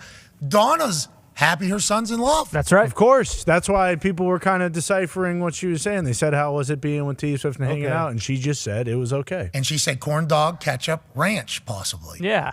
Like, what, See, if she did say that. yeah, what is going on? what did I expect? I don't know what this is. This guy. No, that's no. this guy's problem. This is He brought Swifties. this up just so he could say this. You think she's going to give them the real meat and potatoes? Like, yeah, we were discussing grandchildren names, okay? Like, What? is that just for public consumption all of a sudden? I don't think so. I will say, we did miss Taylor at that game. I was pretty bummed. I was. Yeah. I wanted a nice reaction. Full transparency. It would have been cool to see how she reacted To him when getting hurt. when her hubby got hurt. And then him coming back out. Yep. Yes. Then wanting to go on the field. And then her, scoring a touchdown after that? Come on. Oh, the song about. Yeah. Oh. she might have just suited up there and started doing a concert halfway through the. And I think if I know anything about Taylor Swift now, which I've watched the doc, so I have mad respect. I think anybody that hates on her too should watch the doc. Check it out. Probably have a lot more respect for everything. She's not just some puppet. No, she is the driving force. She's a country behind it all. You know what I mean? She is that whole thing. She does have a good time everywhere she is. Yes. Does award shows. Oh, yeah. Oh, yeah. She's having a good time. Vibing. She's in there. At the football game, she was in the game. She is where her feet are.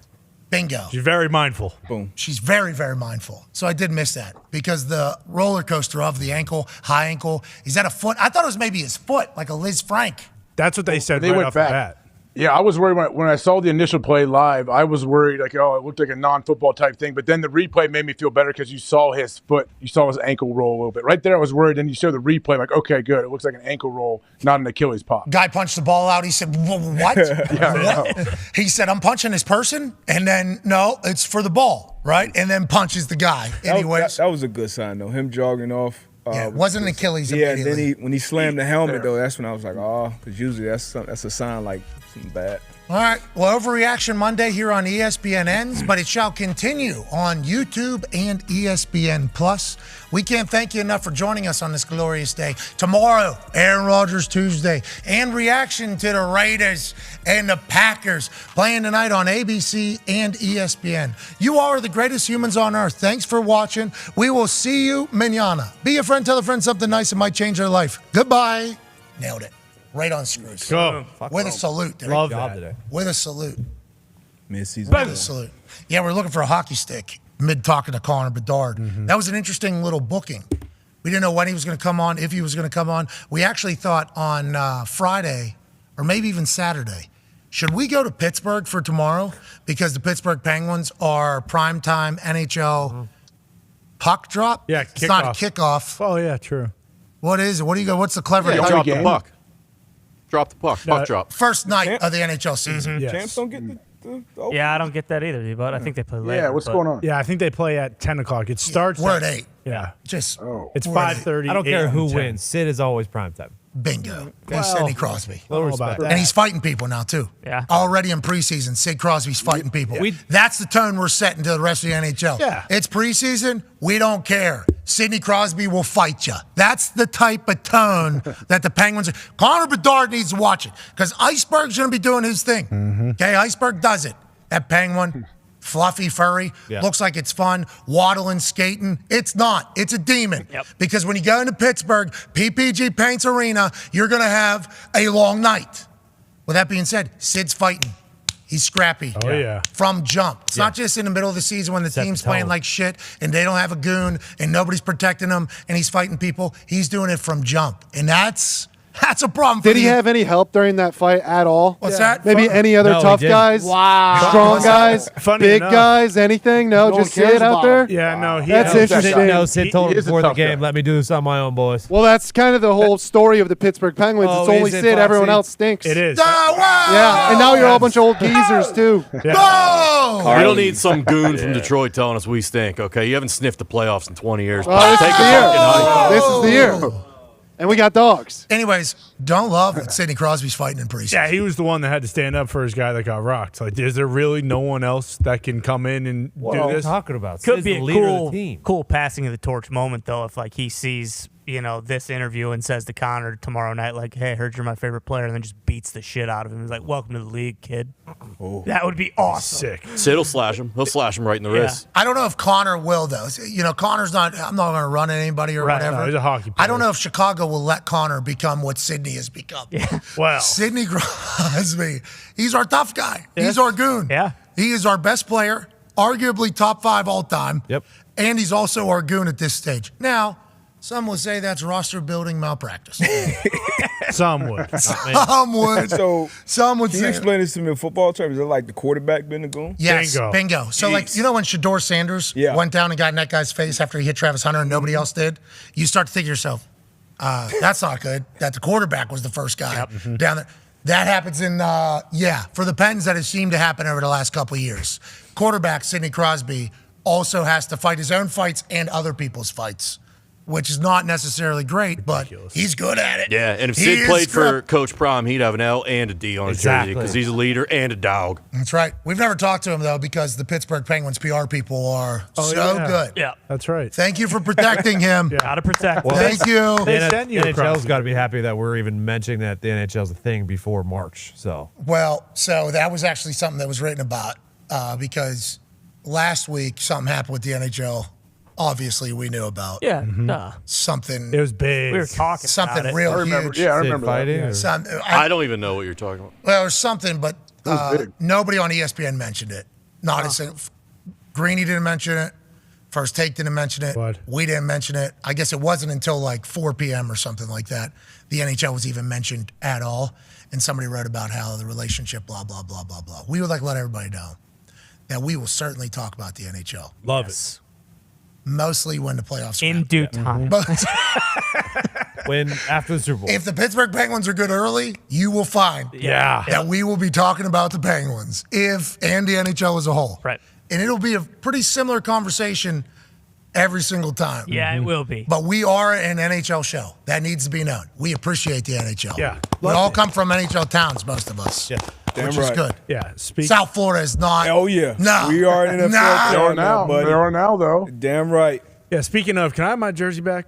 Is there any chance, or should we just? Is that just staying there for? Zoom out and see that thing. People don't even There we know. go. We had the NHL and literally our opening. I don't even know if that gets. I think that gets cropped out of the opening shot. No, it's in there. Okay, good.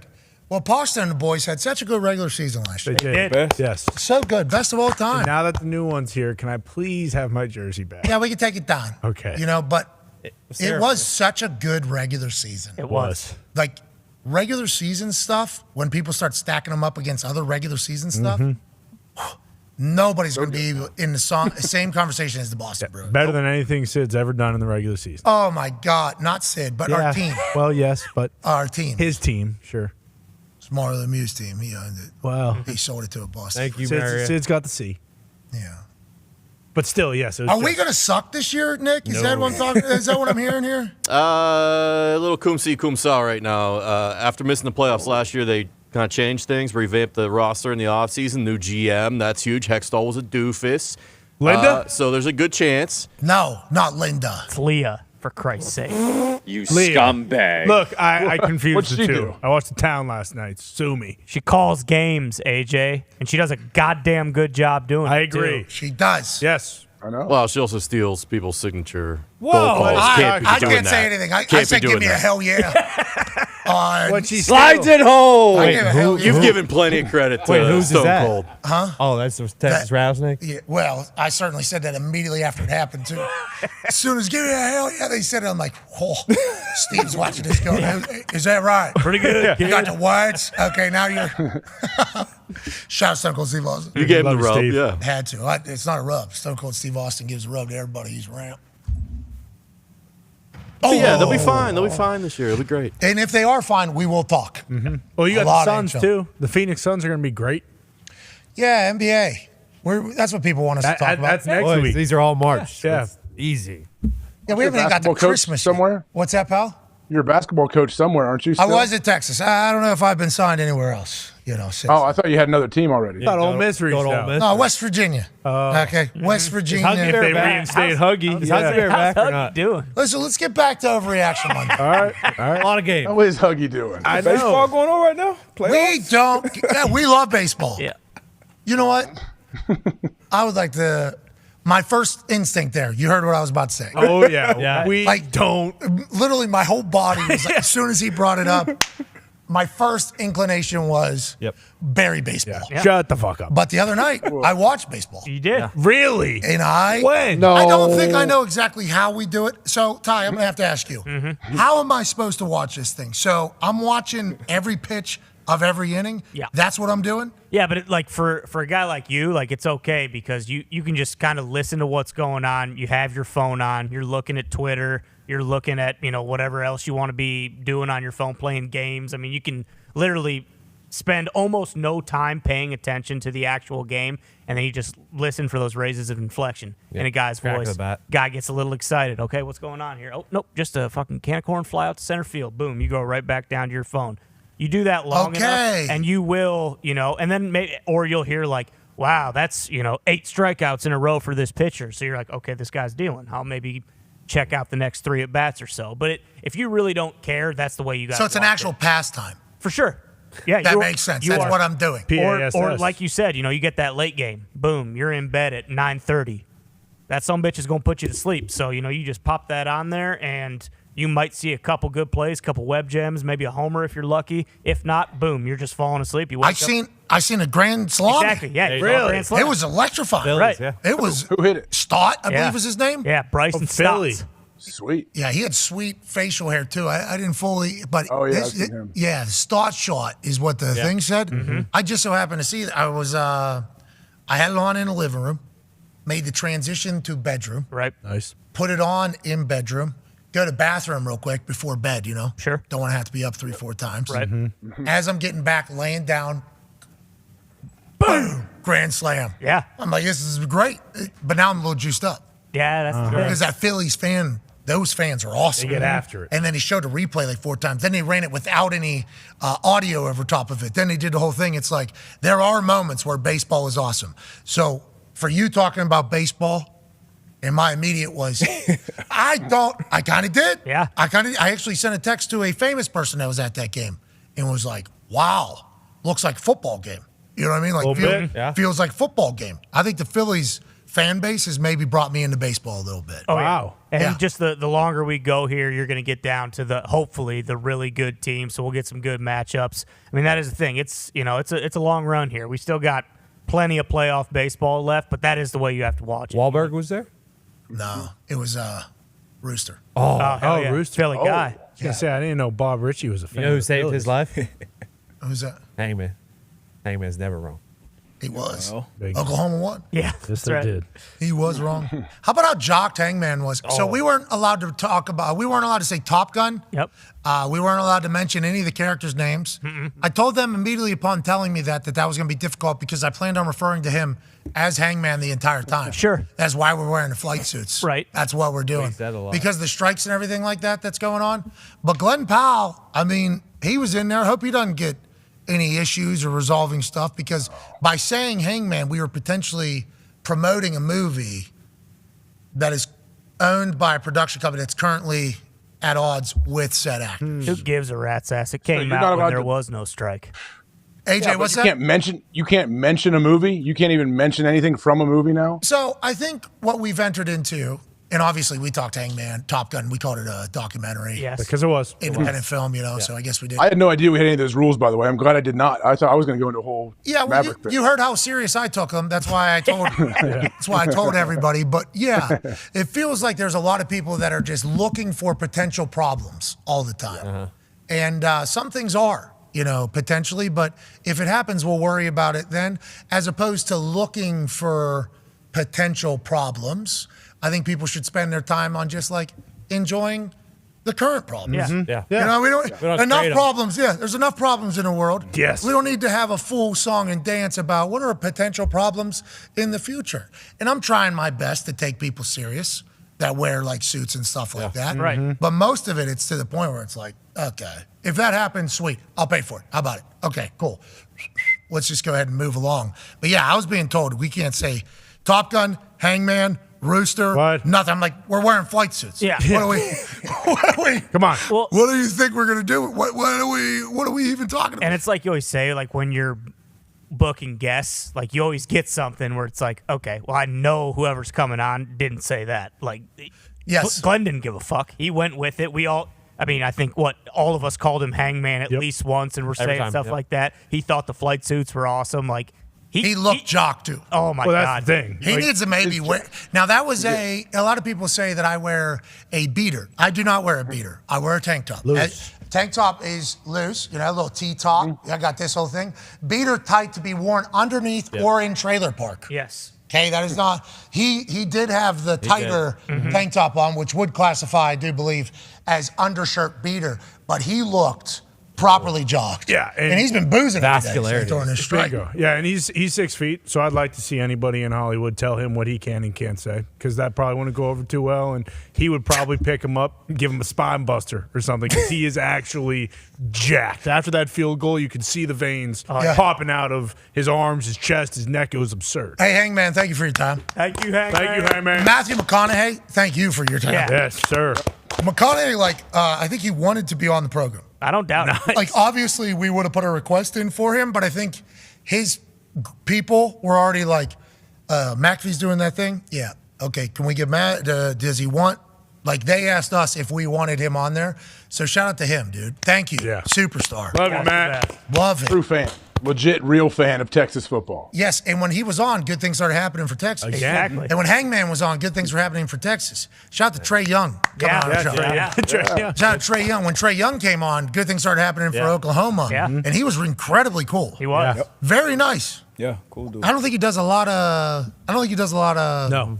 I don't think he does. Media. No, he doesn't do. Well, and really also any. just from, it was obviously a pretty short interview, but he gets a bad rap for what they say about it. Like there was the whole, like he wants out of Atlanta. He only wants to go play with LeBron. This guy's a pampered asshole. Like, you didn't get any of that from At all. Like he was awesome. And he looks sweet too. Yeah. He did. Iced out. What's up, It's Tom? hilarious. So McConaughey was on, things were going great, and then the fourth down stop on the goal line, he takes off. I got to get out of here, boys. All right, boys. Sorry about And then that. This has run its course. Trey, they run down the field, and then they miss the field goal.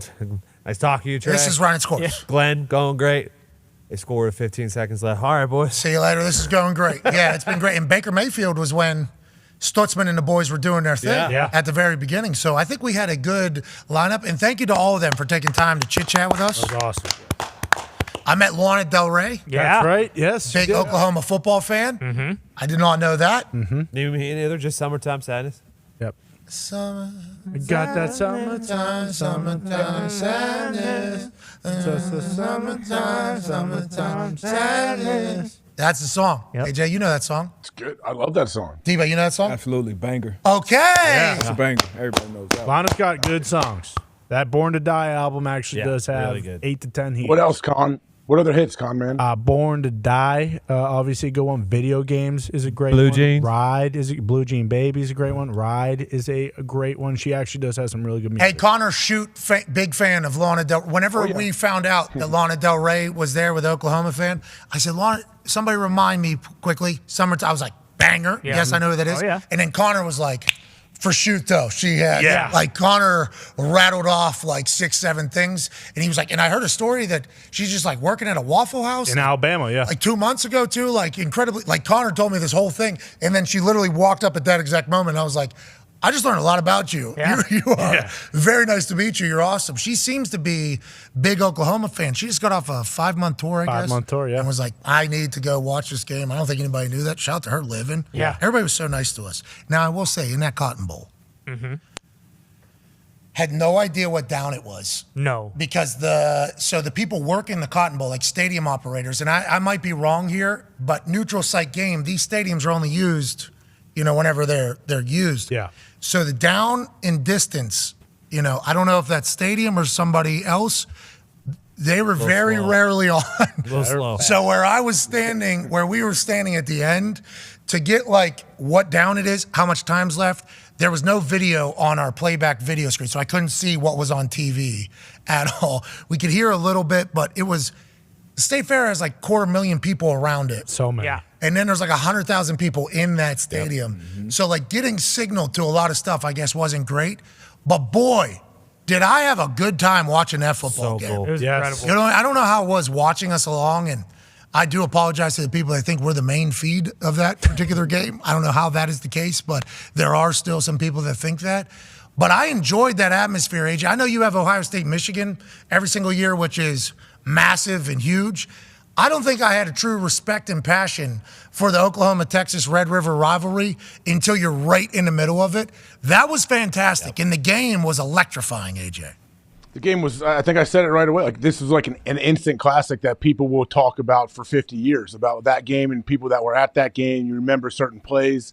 Yeah, being able to go Tuscaloosa week 1 and then the old Red River rivalry / shootout, like those are like bucket list events that we get to go to, and we got to see some unbelievable games at the same time. Like, yeah, it was the whole weekend was amazing. Well, thank you, ESPN, for making it happen. That crowd, man. And Omaha. Shout out Omaha. Still not over how like that split, like right down to 50. Like we started the game in Oklahoma, went and finished the game in Texas, and you literally felt like you were in two different stadiums when things were going on. It was crazy. And shout out to Bevo, who I don't know much about Texas steers, okay, but I do know that a fart is an indicator. Yeah. Fart is an indicator that there's some material coming out the other end. Some beef. We did see the clip on the internet after we got out of the state fair when we could have some service, had no service in there, of Bevo shitting right over my left shoulder. Yeah. And I think we acknowledged a couple of times, feels like Bevo's farting. Yep. Feels like Bevo is farting because we were right in the... I mean, I've never seen a more direct line from ass to nose. Oh, yeah, downwind. Than Bevo had to us. Tough. But that dump that Bevo took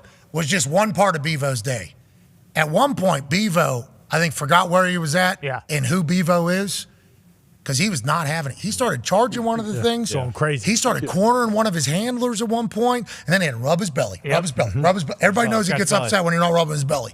They rub his belly back. He kind of gets back to it. I think Bevo sensed an Oklahoma win before any of us sensed a Oklahoma win because he got a little antsy over there, Foxy. Did he not? Yeah, he did. And actually, what you saw when you saw that poop, that he was antsy before that, so all he had to do was take a dump. Classic Bevo. Yeah, that's why he was upset. Bevo's like you and me. No, his horns were flying, though. Like, I actually thought someone was going to get hurt. I thought the cage in front of us was going to get knocked down, and you guys had no idea, and you're 5 feet away from him, and then he turned around. Imagine us getting gored by Bevo live. Oh no, there was so sweet. There was so much panic back there. That'd be so sweet. Us just getting. And then he goes rumbling around the field, and they have to pause the game. Someone from the stands has to take. We out ride the him. pistol. You said you jump out and ride him. He's got me gored, and I roll over like Johnny Knoxville on top of his head, and I'm riding like whenever guys had pegs on the front wheel, you're sitting on the and you're sitting on the handlebars, and you got to do this. I'm like that with Bevo. AJ, obviously good friend, trying to tackle Bevo, hanging on to the torso. Diggs is rubbing the stomach of Bevo because we've seen that entire thing before, and we're just rolling down the Texas sideline. McConaughey's feeling, we were there. It was this close. So there was talks that you were supposed to go in the pen with Bevo, and the guy came out to me and was like, "Yeah, he's in a mood right now. I don't think Pat should get in there." I've never seen Bevo not in a mood. Yeah. Always pissed. Last year at game day, they tried to have Bevo do a little show walk for the team. Oh, yeah. Just walk right in front of the stage. We got a nice little pen over for you, Bevo. And he did his little walk. 2 cowboys, one on the right, one on the left, holding something on the edge of the horns. And Bevo got about 75% of the way through that walk. And he said, you know what? Nah. Fuck this guy to the right. That's all it was. Just boom, like that. And this guy goes flying, and they're like, whoa! Oh my God! Because there's like 1,000 people there. That's a wild animal. He went after Uga recently, too, a few years ago. Strong. Strong fucking bull. I don't know a lot about animals, but that just seems like a bad idea. Whoa. It does. Yeah, somebody's just got to remind Bevo, I think, which is going to be tough because he's a cow. But somebody needs to remind Bevo, hey, you're just supposed to stand here uncomfortably in the heat and do nothing. Well, and that's why they shoot him with about 800 pounds of trank before they take him out here. I mean, in that when we were down there, what is your problem? I thought Bevo was just going to fucking fall over. He's a zombie. Yeah, he was tired. He was a little sleepy. Well, yeah, he's been on display. It's the Red River Robbery. Yeah, for sure. For sure. You know, when you're in front of all those people, it's draining. A little stage fright. Yeah, it is a little draining for you. Some people just... they're introverts. I think Bevo's potentially an introvert. They need a different steer, maybe. They need an extrovert show cow. Right. Okay. Show cattle. Show cattle. Yeah, right. That thing starts peacocking around and starts jumping up in the crowd and goring people. They don't want that. They thought that was going to happen the other day. Yeah. I think that was that would be so awesome. That would have been amazing if he knocked the fence down and was rumbling around the field. Imagine. And then he'd get shot dead right there. Oh, yeah, exactly. Just cannon. Especially in Texas. Roughnecks go down there and all just fucking... Or that paddle. Yeah. Yeah, the paddle. The guy with the roughneck had that paddle we didn't want to get involved in. So I guess the Roughnecks, Nick did a little research on them. So they used to run the people that were shooting the guns every 4 seconds. It was unbelievable how loud they were. And they were able to load those guns, these muskets, so fast. Quick. I don't know how they were able to do it. I guess back in the day, they would run and slide to scare snakes off the field. So that's why the paddle was and everything like that. I don't know how true it is or how not true it is. It was shotgun shells, by the way. I did. Yeah. They were popping them. It was kind of sweet, actually, after they would shoot. one guy who was really good with it. He'd pop it up, thing would fly. He'd snag it, reload. Oh, we're talking. Yeah, it was sweet. It was one of those. Yeah, they flip it up, load it. Love that. That was the guy in the middle. Yeah, that was Undertaker's son. Yeah, well, Undertaker was on the other sideline, but I did see where Undertaker's boy could look would like be on that Undertaker's one. boy. Yeah. I mean, he had the bandana, the long hair. He was signaling to the band, everything. He was a maestro. It was awesome. We appreciate everybody for, allowing us to do that. How about on game day, that kid almost made that field goal? Live at the awesome. the field. Yeah. Sarkeesian was 10 yards away, actually, all right, let's see. Coach stance. He arms crossed, legs wide, sunglasses on. See what this fucking kid's got? Yeah. And we had to move the Oklahoma Sooners were warming up. We're like, can we use this for a second? Yeah, we'll move the hash. You got a huge game. I do apologize for this, but it's kind of a thing. And everybody just kind of stopped and they're like, let's see what this fucking kid does. What a kick. Well, and then to have your audio go throughout the entire stadium. Oh, So yeah. if people didn't know, they're like, oh, okay, let's fucking. Hey, just a heads up. And the Texas student section was chirping him. Oh, yeah. It was great. I really enjoyed it. That thing's really starting to become something. Building. You know what I mean? 45,000 last week. It'll probably be 55,000 How this about his week. broken ribs, too? Yeah, Kirk Herbstreit won form tackle on him. Did you see that, AJ? Man, shoulder. I congratulated Kirk when we left and fist bump. Hey, man, great hit on that, dude. Your shoulder went directly into his ribcage. Yeah, here's Kirk about the boom. Yeah, I mean, Look Kirk, at that kid. Yeah, and Kirk. Wind knocked out of him. It's like, Yeah, kid was Good hold, I too. couldn't see this replay live. I thought it was going in, and I was about to say it's over, and then no. Oh, that sucks so bad for this kid. I think old Cuzzy here. He said he's going to be a pilot. I found him on Instagram as well. I think he's a content creator. I assume he's going to put together a pretty sick video for that whole thing. Nice. And then Oklahoma goes on to win too. Yeah. Remember? So I'm pumped for him, and I like that he was talking shit to people. Yeah, it was sweet. I love that. Well, he fixed the ball, too. He did his steps and then went back, made sure that Herbie thing did was no up straight. favors for him. Yeah, hey, own that thing. Yes. Everybody that has done it has owned it. The kid at Duke knew he had no shot. Right. And was like, yeah, I'll do two of them. Yeah. I am so thankful for these kids because they talk about this younger generation being on their phones, being not able to do social stuff. It's like every time we do this field goal thing, kids are awesome. It's perfect. And they very much understand the situation, and they're putting themselves out there. You know what I mean? You're probably going to get roasted here. Right. You're signing up to do a job that nobody gives any credit to ever. Yeah. Would you like it, though? There's a chance you might win. You might. And they all do it, so we appreciate them. And thank you to College Game Day. Yeah, hell yeah to those kids. And thank you to College Game Day for allowing it to be a part of the program and of the show. Those are early mornings, bud. This weekend in Washington. Oh, man. I guess it's going to be pitch black, 6 a.m. start. Yeah, it's 6 a.m. start. They said sunrise comes at 7:30 or something like that. So nice. last half of the show, Yep. going to be out there alive. Yeah. I'm Remember excited that. for that. That's a long. Go ahead, pal. That'd be a cool change-up. I mean, it's not that when's the last time? Have you done a game day where it's dark at the beginning of the Oregon. Yeah, Oregon was twice. and Montana was dark, too. When you Rose I kind of Bowl. like it. It's a cool change-up, I think. Yeah, when I went to Oregon, it was pretty sweet. And then you just have so much more respect for the people that come out to it. Oh, yeah. You know what I mean? Yeah. Those kids are It's waking a great up. idea the night before, yeah, man, let's do it. They're getting hammered. We're going to go out there. We'll be the first ones there. And then all of a sudden, you wake up, it's 11:30, like, oh, it's over. Well, 7 a.m., from 6 to 7 a.m., I think at Oregon, was when I was like, all right, here's the time now where it might start and they just kept filling up. It was like the second shift came in and was like, we got you. This is our first Pac-12 trip this year, and it's a good one. Yeah. I mean, Great. this game Really good. is a good one. What Washington and Oregon have been able to do, I can't wait to get out there. From what I've been told, some of the Cougs fans are going to be there too. Oh, is that right? Did they win on Saturday? I picked them. I picked them to win. You Nice. On the record. did. Yep. Picked them to win. Love their football team. Yeah. Is that why they lost? Potentially. I'll pick them again, too. Yeah. I'll pick them again. Every week. They're a good team. Good team. Won them in the Big 12. Exactly. They did lose to UCLA, though, Gumpy. Jeez. What's your problem? I was wondering. I didn't see the score. That's on me. You did see the score, I Gump. did, and I Gump also apologize. sees my mentions, obviously, because he's in there. So I'm sure Gump feels a certain way about a certain school as well. Certainly. Yeah, certainly. yeah. There's something in there. All right, let's get to a break. I can't wait to get up there. Yeah, it's going to be sweet. I think it's only like a 14-hour flight or something. Yeah, it shouldn't be that's too all. bad. I mean, Lee must be in stitches over it. What He's did he pissed say? about Colorado. Yeah, he said that, 3 weeks ago? Yeah. way up there. They said this is my first time experiencing Seattle, though. Oh, nice. Because I flew in Seattle's there. Sweet. Yeah, I think it looks sweet. You know what I mean? It is awesome, dude. Pike Place Market is incredible where they throw the fish. So this will be my first time because I flew in, saw them play the Niners, then flew out immediately. It was like in and out. Yeah. I didn't even get to feel it at all.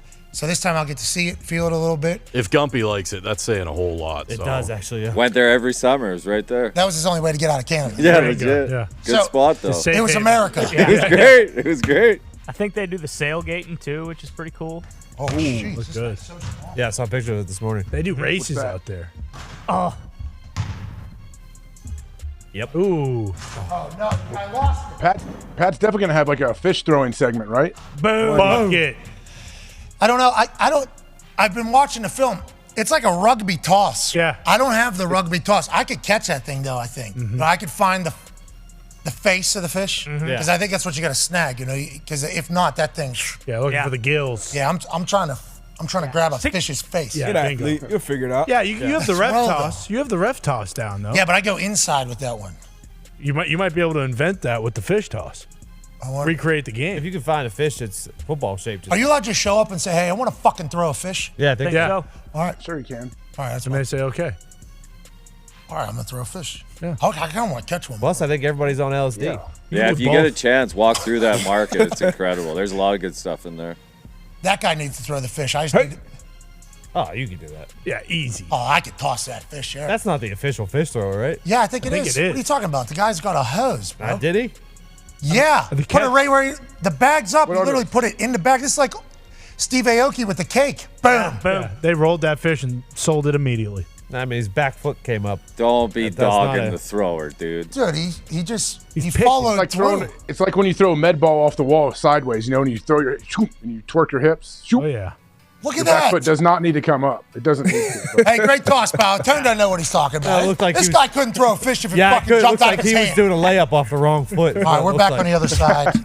We got to go through all of the overreactions that Ty found. It was a good one this morning. It was a good one today. There's teams that are dead today. Oh, yeah. Yeah, a lot of Steelers win, but a lot of Steelers fans not happy, and then obviously Cowboys fans are. We got that, and we got some other games we got to chit-chat about, like the Bengals being back. Cannot wait to hear what AJ thinks there. Chiefs beat the Vikings. Vikings are in trouble. Yes, they are. The offensive line, not great either. Kirk also missing throws that he wasn't missing last year. Defense, wide receivers never open, seemingly. Last year, Justin Jefferson was wide open all the time. This year, it feels different. Madison, still trying to find his way. But the Chiefs get a win. Vikings, what do we think? What are we thinking about the Vikings? A whole different mindset about them this year versus KOC's first year. Have to chat about that. And then, obviously, cannot wait to talk about this Eagles team being Alabama or Georgia. Okay? You look up, they win. Is everybody happy with their stats and numbers and how they win? No. But they just keep winning and winning. And win. Yeah, but they're not winning pretty enough. It's supposed to be win. We'll talk about all that and more. Be a friend, tell a friend something nice. Take 5.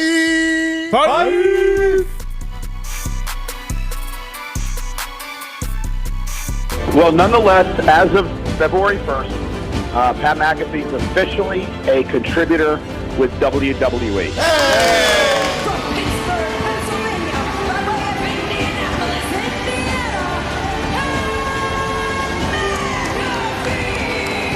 Living his dream to be a part of WrestleMania. I want to see Pat McAfee tonight. I've been preparing for this my entire life. McAfee wins! Pat McAfee has done it again! It's time to toast the boys and toast the brand. McAfee's wanted to drink beer with Stone Cold forever. Stunner! There was a point in my life, all I could think about doing was professional wrestling. McAfee closing in on another WrestleMania victory. First, we're going to have to get the okays, obviously. And we did from people high up. They were the only people that knew for a while. There was like 3 people that knew in the whole world that was going to potentially be a situation for a little bit. City of Stars, Boston Connors here. We will be there tonight. Nobody's supposed to know we're here. It's going to be tough. And if you're a man that's only known for wearing tank tops, you kind of got to cover it up.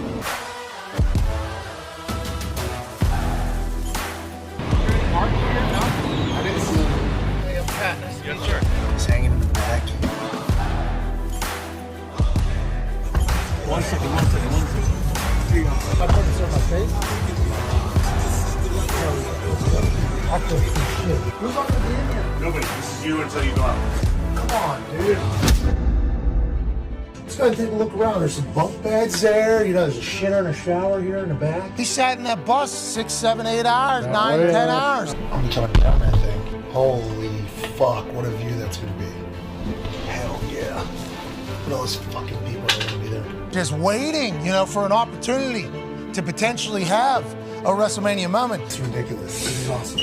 WWE is just like the best at operating. They take care of the non-obvious. So we're very thankful to be here. And tonight should be fucking sick. Hell yeah. I think there's like 3 people that know I'm here. Are we not supposed to come in here? No, yeah. All right. 4 now. Look at you. Won't fucking say a word. I'll see you at SoFi. You going to be in LA? I don't know. George is, It's a loaded question. George, we don't know. George, you don't know. Maybe. What's up, stud? Oh, nice. As soon as I saw George showcase that tight end university tank top, I knew there was a chance old George was about to do something special. Are you kidding me, boys? Welcome to WrestleMania. The night was getting late. We weren't sure. We didn't know if a moment was going to pop up where maybe my services could be utilized. I haven't been in a ring since SummerSlam. Okay, like not even in one. All I wanted was the Miz to have an opportunity to have a match, just a WrestleMania match. Yeah, good guy. Stand there. And then the Miz mentions, I sent out an open challenge, and we go, oh my God. There it is. And I put out an open challenge, and no one responded. Why? Because I'm the Miz, and I'm awesome! Let's go! Wait a minute! I feel McAfee's here! I have walked out into a stadium as a WWE superstar probably 1,000,000 times in my head. WrestleMania was missing Pat McAfee in the Pat McAfee Show! And I'm thankful to the WWE Universe that said hello whenever I came out on that massive fucking stage. By the way, there's only 2 announcers undefeated in WrestleMania history, me and Pat. I can't believe McAfee's here! Hello, beautiful people! What's up, Snoop? What's up, Snoop? You're a legend, dog. You're the best, dog. Hello, Miz! None of us saw this alleged open challenge that you said. But, good news.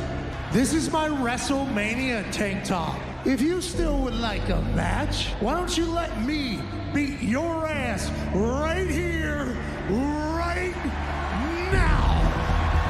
You all want to see The Miz versus Pat McAfee right here, right now? I'm the host of WrestleMania, and I cannot make matches official. Miz, I do believe your tiny balls are showing. Tiny balls. Tiny balls.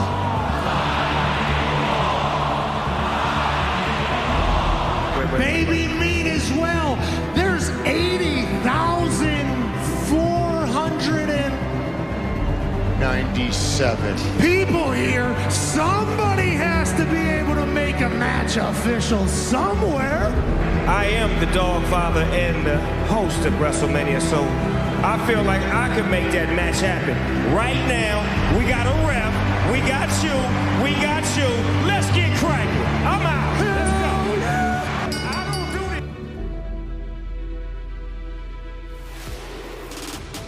And McAfee go right after Miz with the right hand, driving Miz back into the corner. Pat McAfee in action. This is a blatant sneak attack. He takes his duties as host of WrestleMania. Oh yes, Spinebuster! This derelict shows up. And check out his tank top though. He's got sparkles on it. You're behind this, aren't you? But no, I had no idea. You said the same thing in the Rumble. I didn't know this guy was showing up. Oh, what a kick by McAfee! Miz. Hey, baby boss! Baby boss! Tiny meat!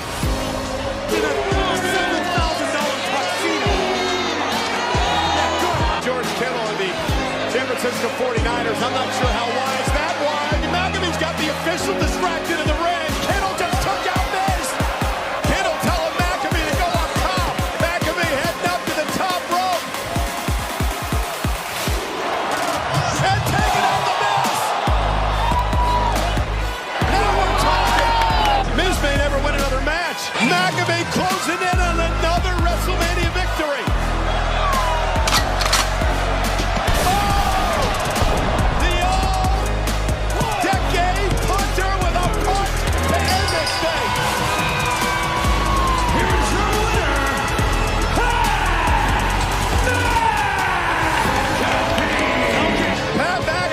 Surprise here tonight at WrestleMania goes Hollywood.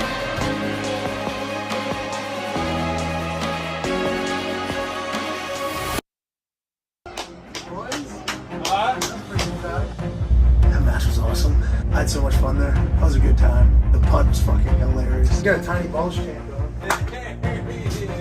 I had a feeling. We were sitting here all day. Oh, I wanted to text you earlier. I was told not to text you. Of course. Nobody fucking texts I was you. told not to text you. You Dude. had a hell of a show. I'm so thankful to the people at the WWE. It was a super cool night, super cool moment, and I'm very thankful for it all. 5:30 a.m. Sunday. This day started 6:30 a.m. Saturday. So much cool shit happened in between now and then. Joke of an existence. I'm very thankful for everything. Let's go take a nap, please. Hey, Why? let's go! This show stinks, and the fact that you listen, we are very, very thankful for. The all-time leading tackler for the Green Bay Packers, you pig! Damn it! Be a friend, tell a friend something nice could change their life. Sport! Hello, beautiful people. Welcome back to our humble abode, the Thunderdome, on this Overreaction Monday, October 9th, 2023. Hour 3 of this program starts now. Football is happening this evening. That's AJ Hawk. The Talks at Table is here at Boston Connor and at Ty Schmidt. One half of the Hammer, Dahn. Cowboys Tone Diggs is here. And 9-year NFL vet Darius J. Butler is here. Now, as we look ahead to this evening's game, we are currently in a time where we have learned some very negative news. That's right. We all look forward to Monday Night Countdown, especially with this new cast of characters. Oh, yeah. Best. Because we appreciate the host's brain a lot. Mm-hmm. It's a bald one, the head that's outside of the brain. Sure. Right. From Maryland, has his own sports center for a long time. We used to fall asleep and sleep with this guy a lot. Yeah. Mm-hmm. Scott Van Pelt out tonight indefinitely of Monday Night Countdown because he lost his voice this morning. Whoa. Woke up with no voice. Scotty. So instead, Joe Buck and Michelle Beisner, who I believe is Joe Buck's wife, correct, will also pull hosting duties for Monday Night Countdown alongside Ryan Clark, RG3, and Swagoo. Okay. Hell yeah. So I think Monday Night Countdown is still going to be great. But we are without Scott Van Pelt tonight. That news has just broken on the internet, AJ Hawk.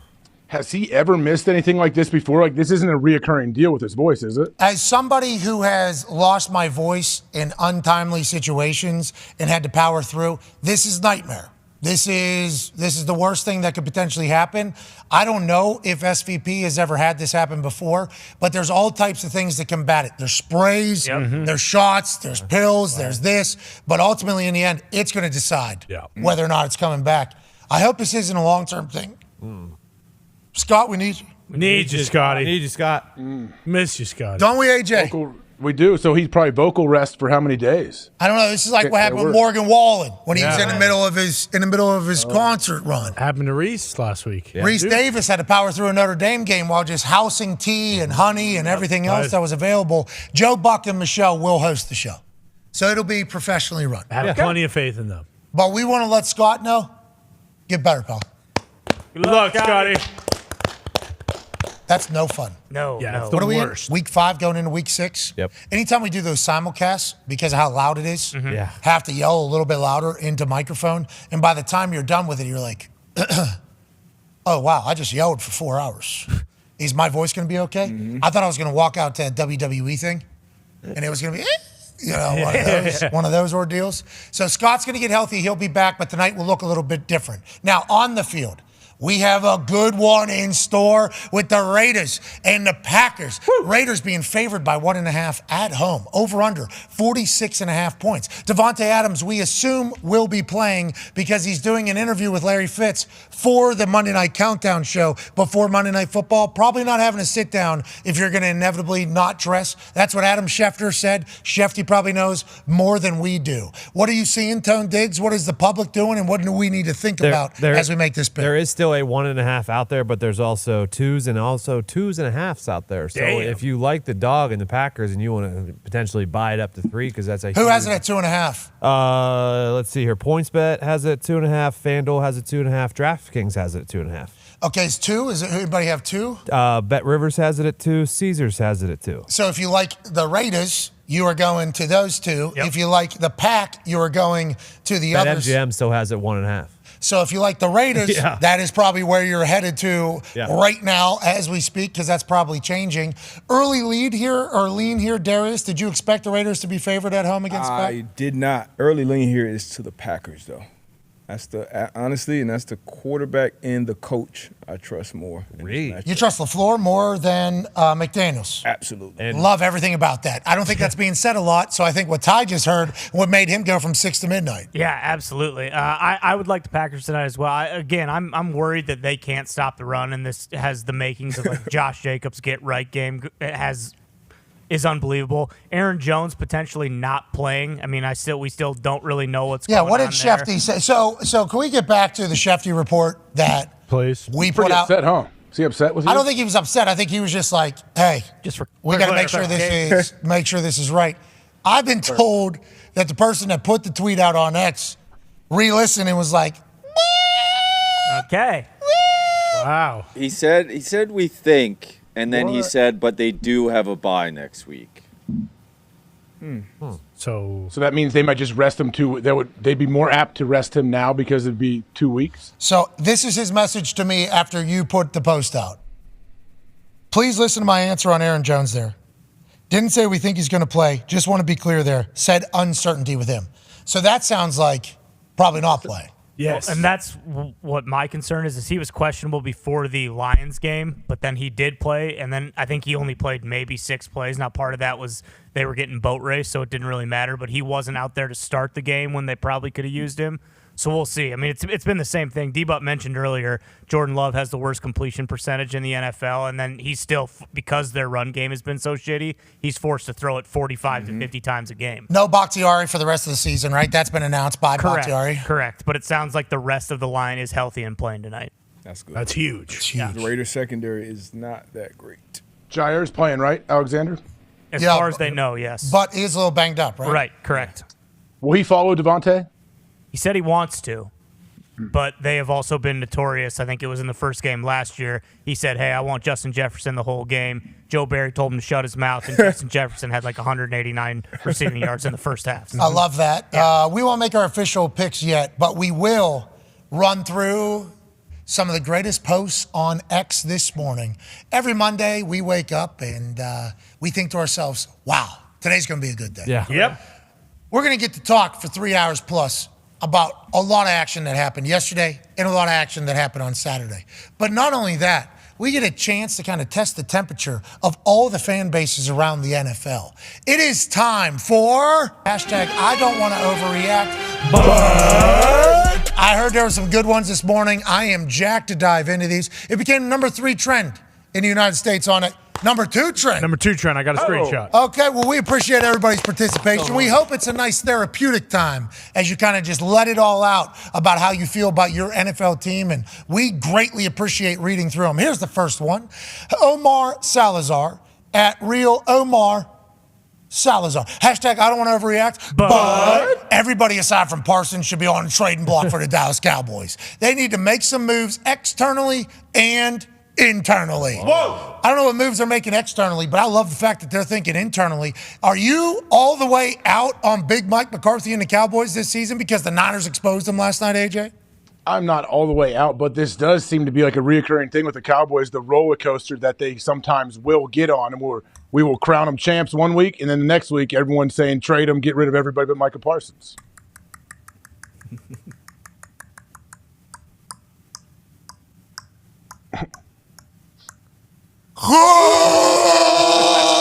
All the way down to the bottom. Yeah. It happens like 4 times a season with the Dallas Cowboys. Literally, we're riding it all the way up. We got the greatest defense of all time, Dan Quinn. Florida Dan, backwards hat for the Cowboys, deep coordinator. Could have got a head coaching job once, be back with the boys. Micah's going to be better than ever. Dak, look at him with Big Mike McCarthy. We got a run game with Tony Pollard. Where the hell has he been? Stephon Diggs just got hurt. And we get boat race all the way back down to the bottom every single time. And then they're going to win some more games. It's going to be a little bunny hill. And then they're going to go down. They're going to hit a little jumping one. They're going to be jumping all over. This is the Dallas Cowboys. Can't win Super Bowls like this, I do not believe. And if I'm Omar Salazar, I am certainly a little bit befuddled about where we are as a Cowboys nation. There was a lot of Cowboys internet last night going, Kellen Moore just wanted to score too many points, so we got rid of him. A lot of that last night. A lot of that this morning. And then also, people are out on Dak. They don't really like him, and I don't know if a good game really changes that. But boy, were there a lot of fuck it, let's start Trey Lance's this Wow, morning. really? Oh yeah. Niners fans were chanting, "We want Trey," right? Yes, they were. They wanted to see him. Did you hear about this? Yep. Bring him out. Late night last night, they were chanting, "We want Trey" to get him in there. He looked good in that uniform. He did. He was catching for Dak at one point on the sideline. I was like, why aren't we putting him maybe tight end? Yeah. He's big. Hands are Exactly. natural. Yeah. Good Toss that athlete. thing over there. Let Trey run a little bit, AJ, Give him a little red zone package, maybe. Maybe get a couple of touchdowns like old Vrabes used to do, J.J. Watt style. Oh, speaking of that type of thing, if we have 2 quarterbacks on the field at the same time, the amount of trickery. Oh my God. And if you watch football, this past weekend, the trickery was on display all over the place. Trickery has become normal football. If you go down to Atlanta, they had Drake London on an end around, shaking people. Okay, here, what are we doing? Reverse. Is he running it? No. Shaking a guy, throwing the ball. How you doing? Jonnu Smith, first down. Artie Smith calls that as just a play that was needed, a play that would happen back in the day. Oh, this is risky. This is standard operating procedure in the NFL now. You need to know he's a lefty going into the week. Drake London can roll to his left and sling that thing. Who's a righty? We'll find out next week. It's real. How about the Detroit Lions? We talked about this with the brotherly shove. We said there's going to come a time where Jalen Hurts is going to be up under center and Jason Kelsey's going to snap it right through Jalen Hurts' legs, right to a running back, and he's going to pop off the other side. The Detroit Lions said, this is the first.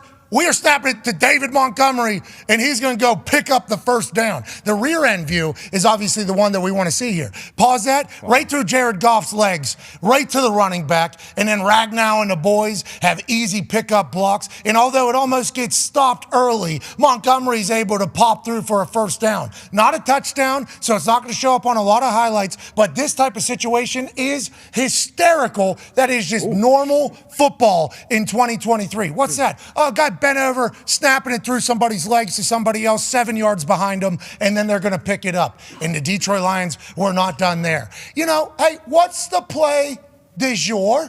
Oh, that's play of the day.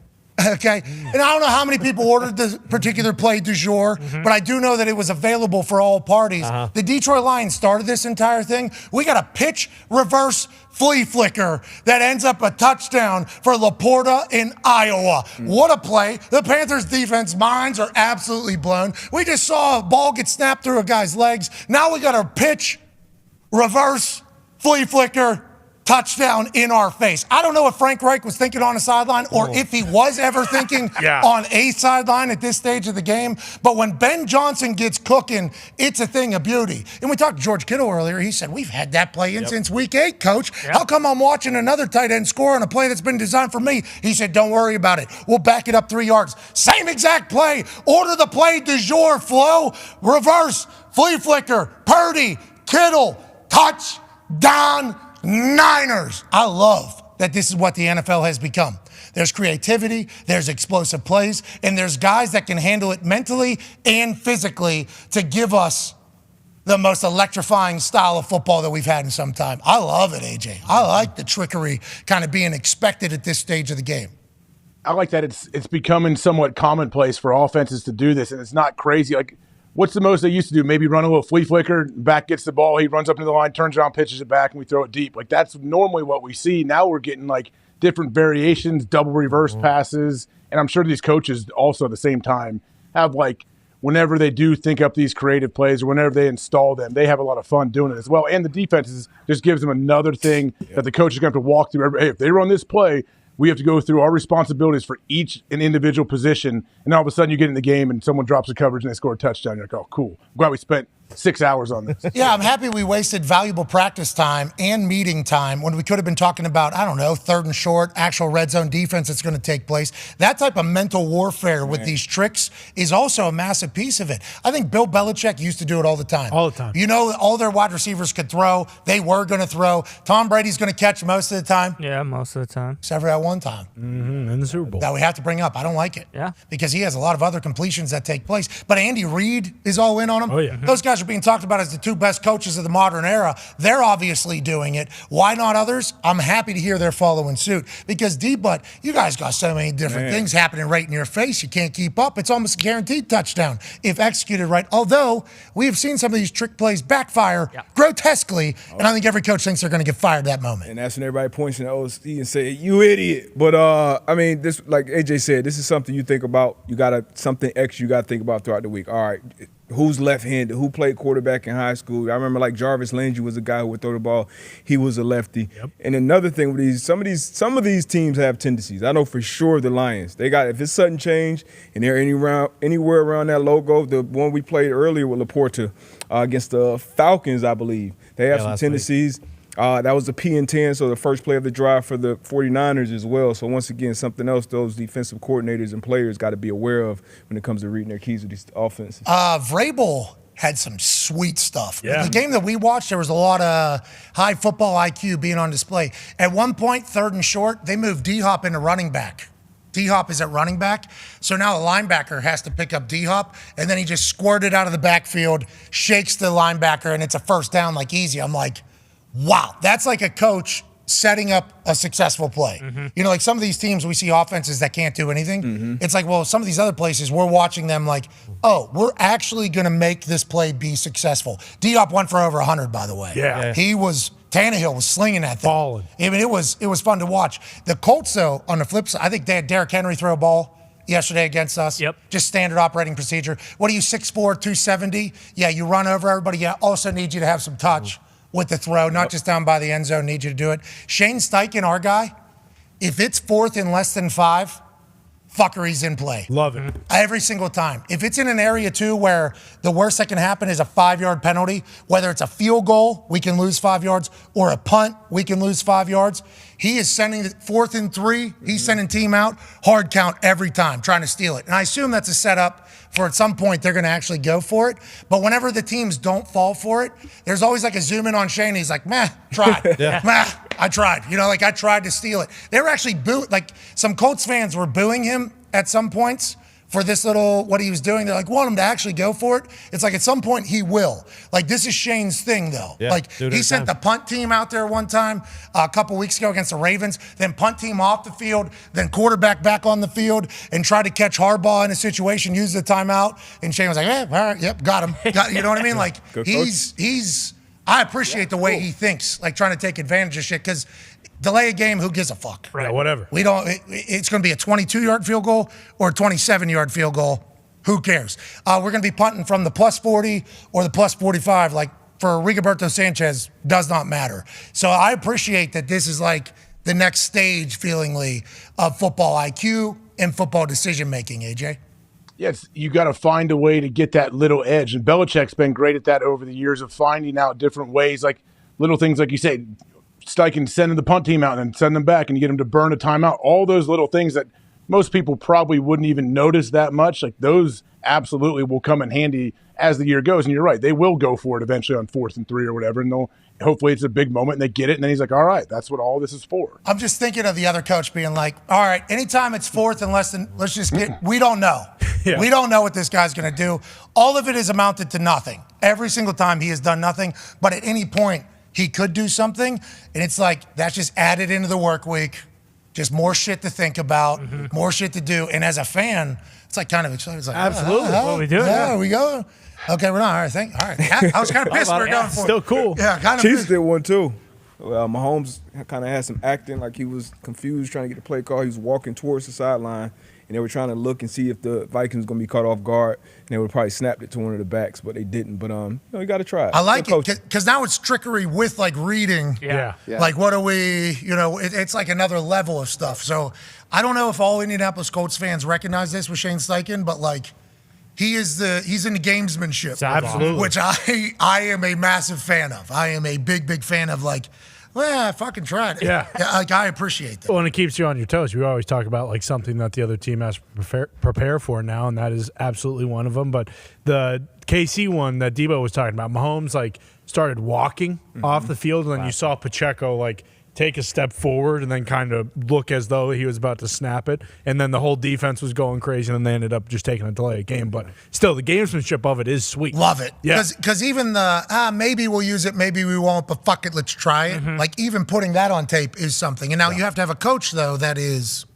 not only thinking of it, not scared to do it, right? Because Shane Steichen could get mocked and ridiculed for doing this. Right. And instead he's like, I don't care, it's kind of my thing. Let's go to another overreaction, shall we? From around the NFL. Kevin Maloney at KJ, Justin middle name. Kevin Justin Maloney 8.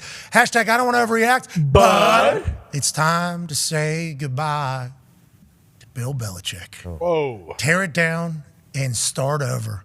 Is Maloney speaking for all you up there, or are you saying this is baloney for Maloney? No, I am not saying it's something that I would reiterate, but I can also say that it's baloney from Maloney because I think a lot of people in New England are kind of fed up with the whole Bill Belichick shtick. It's a bummer. What's his shtick? He works hard? No, this is what his shtick had been, at least, is that, you can rely on your quarterback to, make – what's the saying? Make something out of shit or something. Making chicken salad. There it is, out of shit. Chicken shit. Yeah, make chicken salad out of chicken shit. Okay, that is what he did forever with Brady, and everyone always says like Brady chicken shit. Yeah. No. What are we talking about? You guys aren't listening to me. The weapons. We are listening. That's the problem. We are. No, the weapons around Brady. Okay, I'll just keep talking. Is the chicken salad? The weapons around Brady are the chicken shit, and that's what it was. But he was able to make him Aaron Hernandez with the chicken salad that he had. It was one Logan thing, Mankins. with what we have now with Mac, it's just a completely different thing, and he can't do those things. And you actually do have to spend money. And you just mentioned DeAndre Hopkins at 115 yards. That is something that New England Patriots fans, which is the exact reason they wanted him, and we weren't willing to shell out $26 million for 2 years. And we're seeing what is happening now. So the guys that he has relied on in the past, maybe you can't as much this year. I don't think it's all Belichick. Same way I don't think it's all Mac Jones, but there has to be changes. I mean, you can't lose 38-3 and then 34-0 at home the week after. Like, there has to be changes. There won't be, and we will end up with a top 5 pick. So I don't care. I would rather it be like that. I want to go. I did see you shift your kind of excitement a little bit as it was kind of unfolding and unraveling yesterday, and you were getting your asses beat. Yeah, there was like all right, we're going to try to get a top pick. This is all going to be different. No. And you weren't watching because when Mac Jones threw the pick 6 to start the game, I was pumped. And I said it last week. I want to go 1-16. I don't want to do this middle of the road, be at the 9th or 10th or 11th pick. Yep. I don't want that. Like I want. That's Pittsburgh Steelers. I want. Well, they're 3-2. They're going to the playoffs. I actually texted him yesterday when they won and scored a touchdown. I said, kind of fucked that one up. Yes. First place in your division, Tony. Yeah, you guys could get to the playoffs. You win your division, got a home game. Yeah, you got a home playoff game. Yeah, but me and Tony know what a team looks like when it's meant for a Lombardi, and we both know that those aren't the teams that they have right now. Same way Ty knows that the Packers aren't. Same way you know that the Colts are. Same way that you know that the Dolphins are. Yep. Like there is a difference between having a Super Bowl team and not, and we know what it is, and none of our teams have that. And if you're gonna be pumped about a first round playoff win, like Foxy should be because he's a Lions fan, then that's one thing. Hell yeah. Whereas if you're a Patriots or a Steelers or a Packers, you're not trying to win the division and win a playoff game. You're trying to win. It's week 5. Bingo, it's week 5. So you know that's by what I'm saying. now. You got a lot. You got 12 games left. At 1-16. I'm mentally prepared for it. I'm not shying away from it. I'm not making up excuses for the Patriots being bad. Season's over, people. Okay, it was over after last week. No hope at all, Colin. No really? hope at all. I said it last week. I don't understand why there would be hope. Like, what you have. You've watched Patriots teams start slow, and you still knew this team's going to be in it at the end. You still knew that, but this team, just like the team last year and even the year before when they went to the playoffs, you knew they weren't going to win a Super Bowl. So why? So you're saying brand new quarterback if you get a high draft pick? 100,000. I'm saying Bill Belichick's the right guy? I'm saying brand new quarterback no matter what. But yes, Bill Belichick's still the right guy. Yes. Okay. That's all we need to hear. It's important. Do they believe that? Does Bob Kraft believe that? I don't know what Bob Kraft believes. I don't know what Bob Kraft's doing, to be completely honest. I don't know if he cares because Bob Kraft, out of everybody, should know, this isn't the Super Bowl roster. Okay, so Bill put the roster together. Then. Yes, exactly. That is where my qualm with Bill. My qualm is not with Coach Belichick. My qualm is with GM Belichick. I love it. Thought Billy O was going to save the day. I thought so too. The offense that Billy O has, love it. Hold on, I got some fun facts about Mac. I bet they're super fun. What if they finish the season like the Lions did last year on a big run and Mac plays good? I'll be so mad. I will be so fucking mad if they do that. Yeah, but look what the Lions have been able to do this year coming off of that. Absolutely. Good team. Absolutely. Do we have Momentum. Penny Sewell or Frank Ragnow on our O-line? Do we have Amon Ra? Do we have anybody that you can be like, yeah, they're a good player? Jared Goff guy. Jared Goff, Mac great. only got 39 yards a yak yesterday on 12 completions. Yeah. So you guys aren't really helping Mac either, so it's not just Mac's fault. And that's where my qualm with Bill Belichick, the GM, comes, is that D-Hop would have been perfect. They also have the, I think, lowest percentage of win rate on routes between wide receivers and tight ends in the NFL. Golly. Yeah. You guys stink. So bad. This is the worst Patriots Why is team. this the Patriots? Anyways, let's go to another overreaction. Sounds like it's not an overreaction. No. This is from the POTUS, not the president, but another one. Hashtag, I don't want to overreact, but I think the Colts experiment with Richardson is inevitably over. Can you rely on a QB to be the face of the franchise who can't stay on the field? He is a great and electric player, but as we know, the best ability is availability. Listen, POTUS, can't say I haven't had similar thoughts. I can't. It's real deal. This is 5 games, 4 of them he's come out of. Yeah. You know what I mean? 3 of them tapped completely. Yeah. This one, throwing arm, shoulder sprain, who knows how long he's going to be out, but it's like the style of football that he plays and will have to play to be successful in the NFL is one where he's going to take some hits. Yeah. And it feels like the first one was a bone bruise. This one's a shoulder. Yeah. The other one, head, but that was on a celebration that he got up and got back in and played. And then, it's just like, I don't know if it's unlucky, misfortune, or if there's any chance that he's able to survive. Honestly, I have no idea at this point. But what I do know, that Gardner Minshew signing, buddy, hey, he was right. AJ, we're talking about Brock Purdy putting in a keyhole and other guys that have it. He was dicing. Guys in his face, fourth quarter, need one, who cares? Getting hit, throwing, big-time catch. It's like they didn't let off at all when Minshew got in there. He knows Steichen's offense very, very well. And why not Minshew Mania? Running wild all over the AFC South. Now, AR is the future. I think we all agree with that. But I think you ask any Colts fan, I don't feel the same exact way that the experience is over, but I do wonder if it's even going to get started because every time he's on, as soon as he gets the ball, yes. Electrifying. He made a throw yesterday to Dahn's. Oh, man. That was like beautiful. Just read the defense, put it in a bucket. He starts running, he gets the edge, he shakes. He does it. He's like so awesome to watch.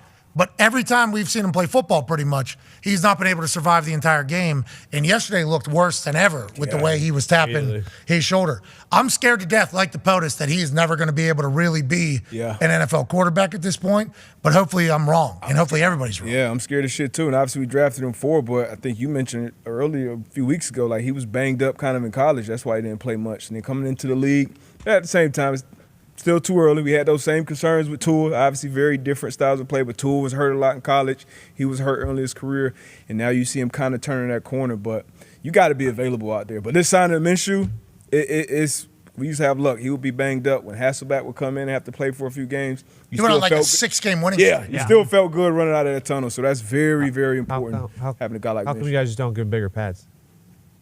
Who? Anthony Richardson. Hard throw.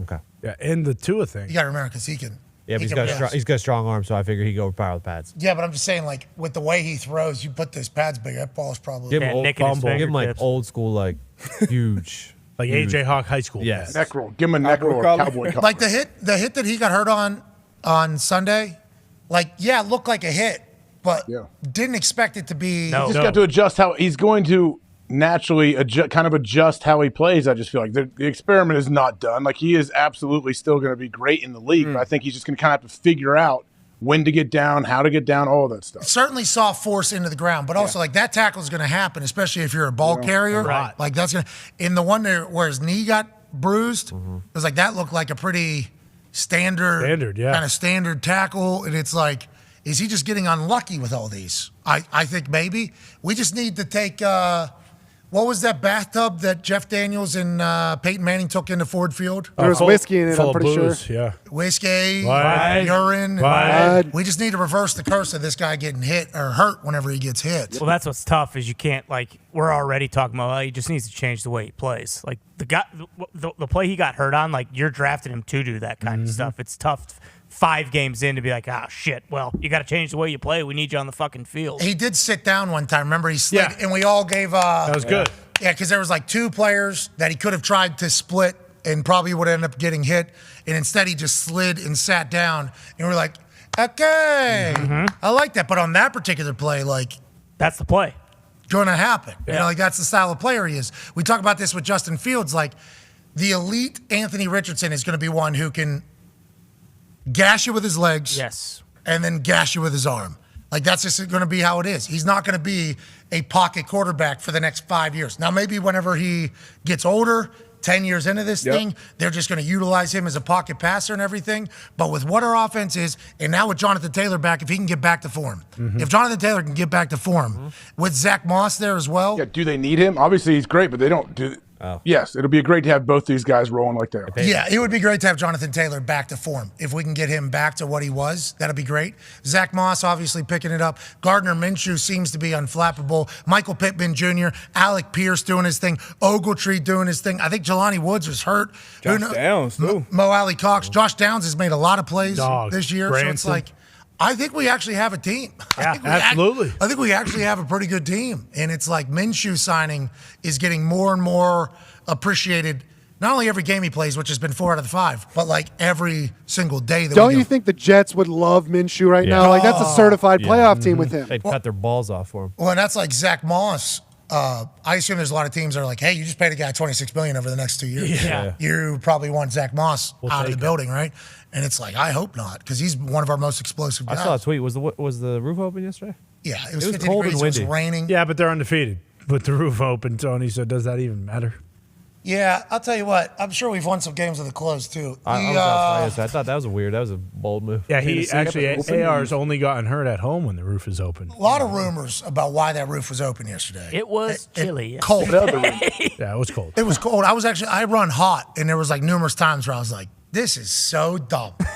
This is, you know what I mean? This is so dumb. Is there a flyover? Is that what? Who makes it? Who No makes that flyover. decision? Great national anthem, though. Great. Stacey McCracken. Oh, bandmate. She's in his band, right? Yeah, bandmate. Is she really? Yeah, that's the tweet. I think Ursay said his That's bandmate. Jim's when he tweeted. bandmate. She fucking killed it. slaughtered. Yeah, real talent. Not even, that was the best national anthem I think I've heard at a game at a stadium. Think so too. The roof being open probably helps the acoustics because it's not as echoey. She slaughtered. Everybody in there was like, God damn. Like, as it was going, it was like, clapping for America for sure, but hey, lady, you just fucking murdered that. We knew we were going to win after it. Of course. And we knew Anthony Richardson was going to get hurt. But We did know that. Right now, he's shooting at an 80% rate. That is Hall of Fame worthy. For basketball, it's not good for football injuries. When does Ursay sing the national anthem? Whenever the Well, he did a halftime dance last time. What was halftime this week?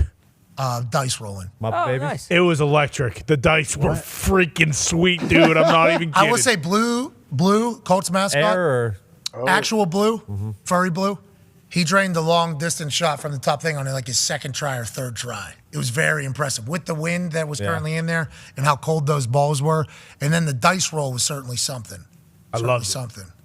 Thought it was awesome. I mean, that's like, I don't know if that's a halftime, Sure, of an NFL game. Yeah. but certainly awesome. Yeah.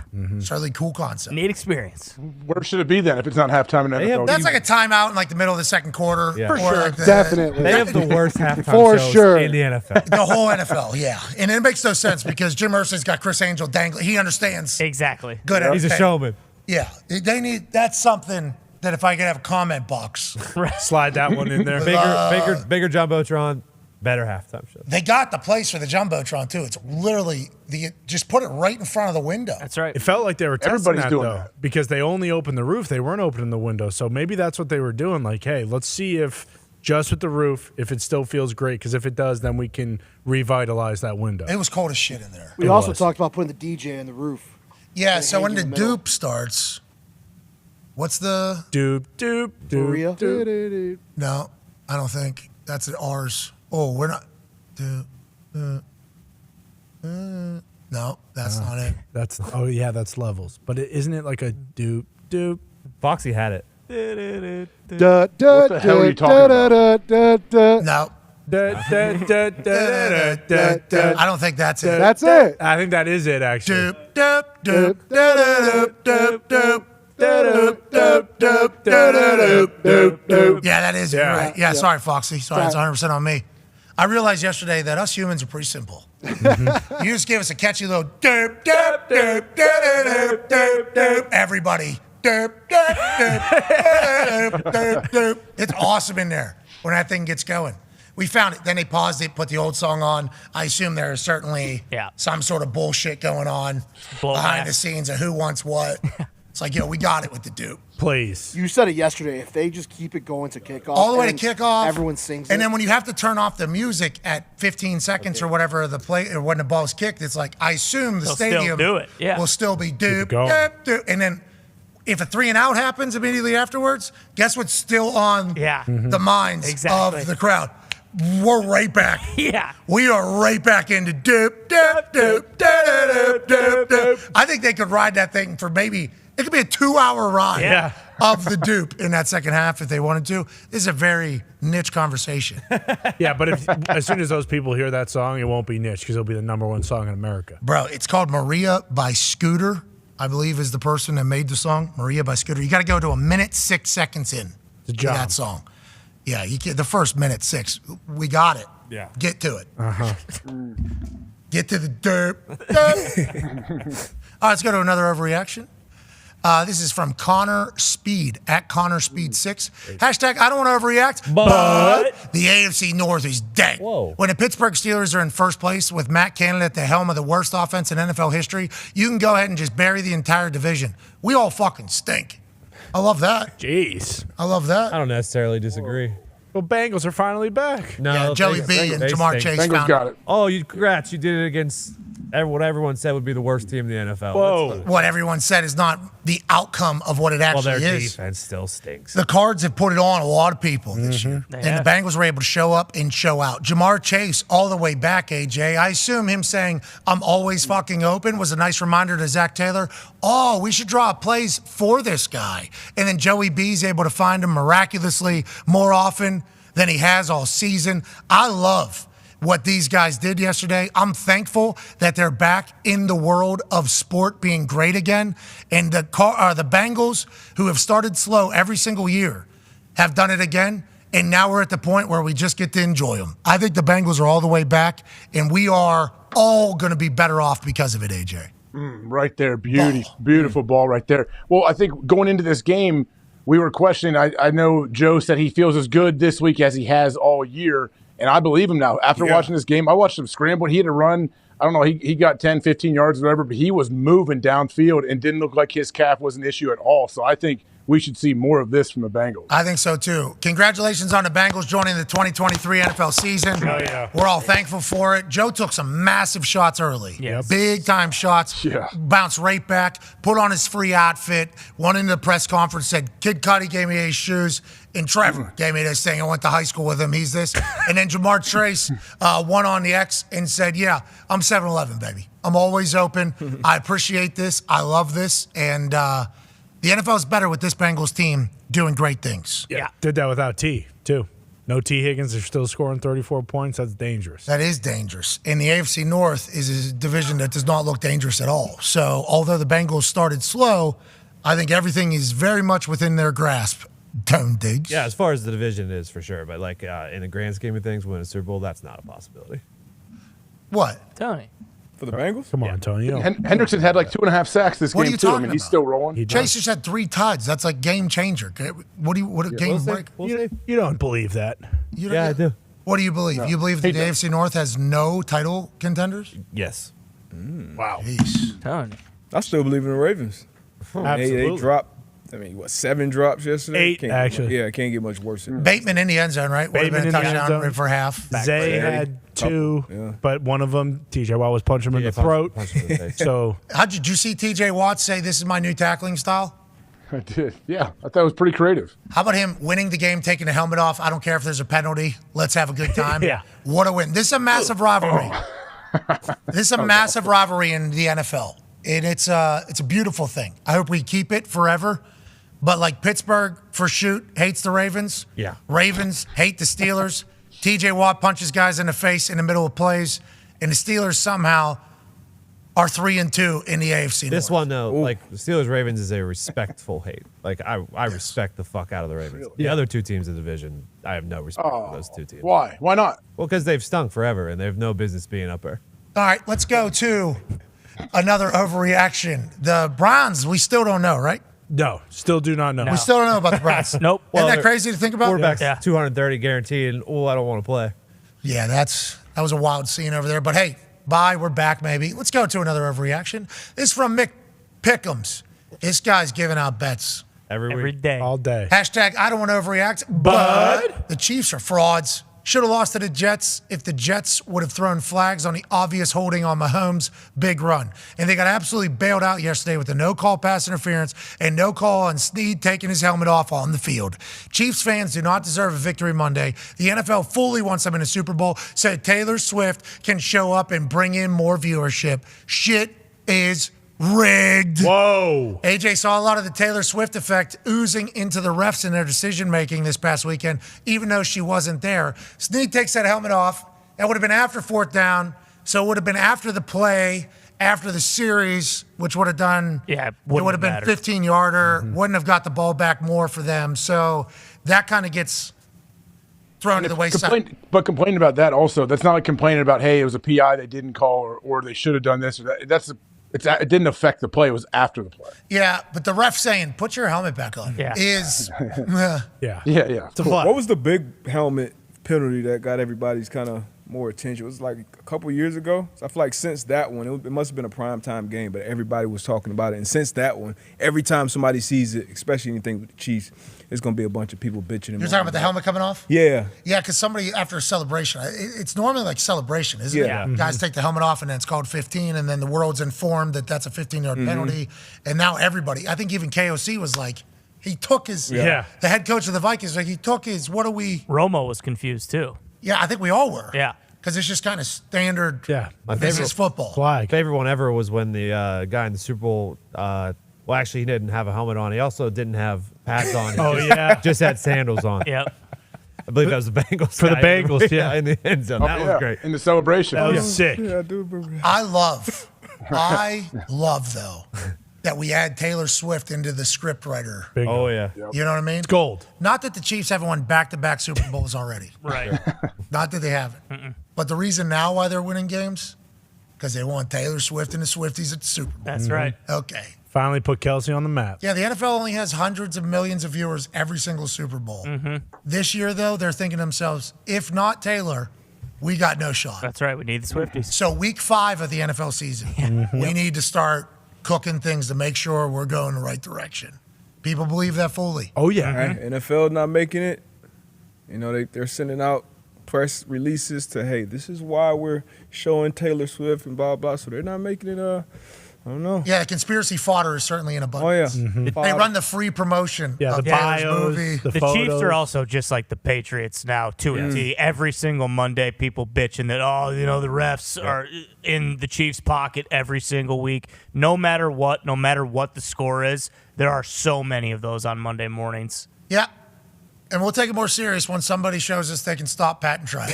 Bingo. You know what I mean? I think that's what we'll all, right? Isn't that true, AJ? Yeah. If you can block Chris Jones consistently too, then give me a call. Yeah, game record yesterday. there you That go. Vikings offensive line is problematic. I think that has become a thing. AQ was kind of pointing it out each week. Like, people are talking about this Vikings team, the football gods and everything. It's like, O-line not great either. And Chris Jones moved a little bit and ate completely yesterday. He's not going to be the only one with that Vikings team. What happens with Kirk Cousins? I think they've also lost like 8 fumbles in the first half of this year. Same deal yesterday. First drive, they're moving down the field, and boom, lose a fumble and just first play, deflate. I think they only had 8 all season last year. Yeah, and now they have 8 in the first 5 weeks or something like that. Turnovers.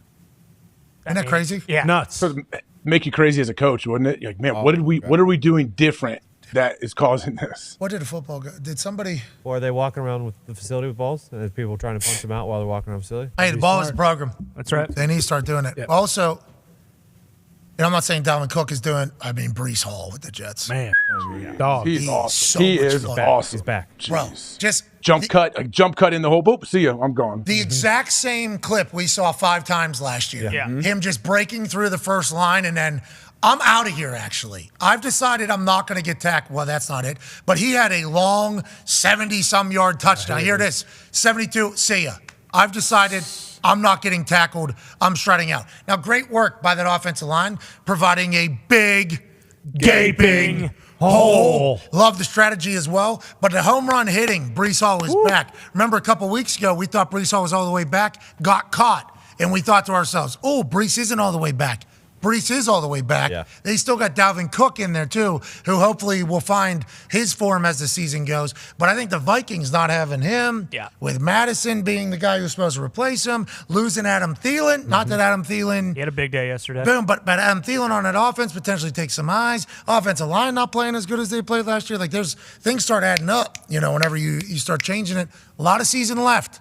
But stats are saying the Vikings are pretty much fucked right now. Yeah, like a lot of season left thing. I feel like Vikings fans, I'm not sure, but I've seen a lot of that with the New England fans kind of seeing eye to eye.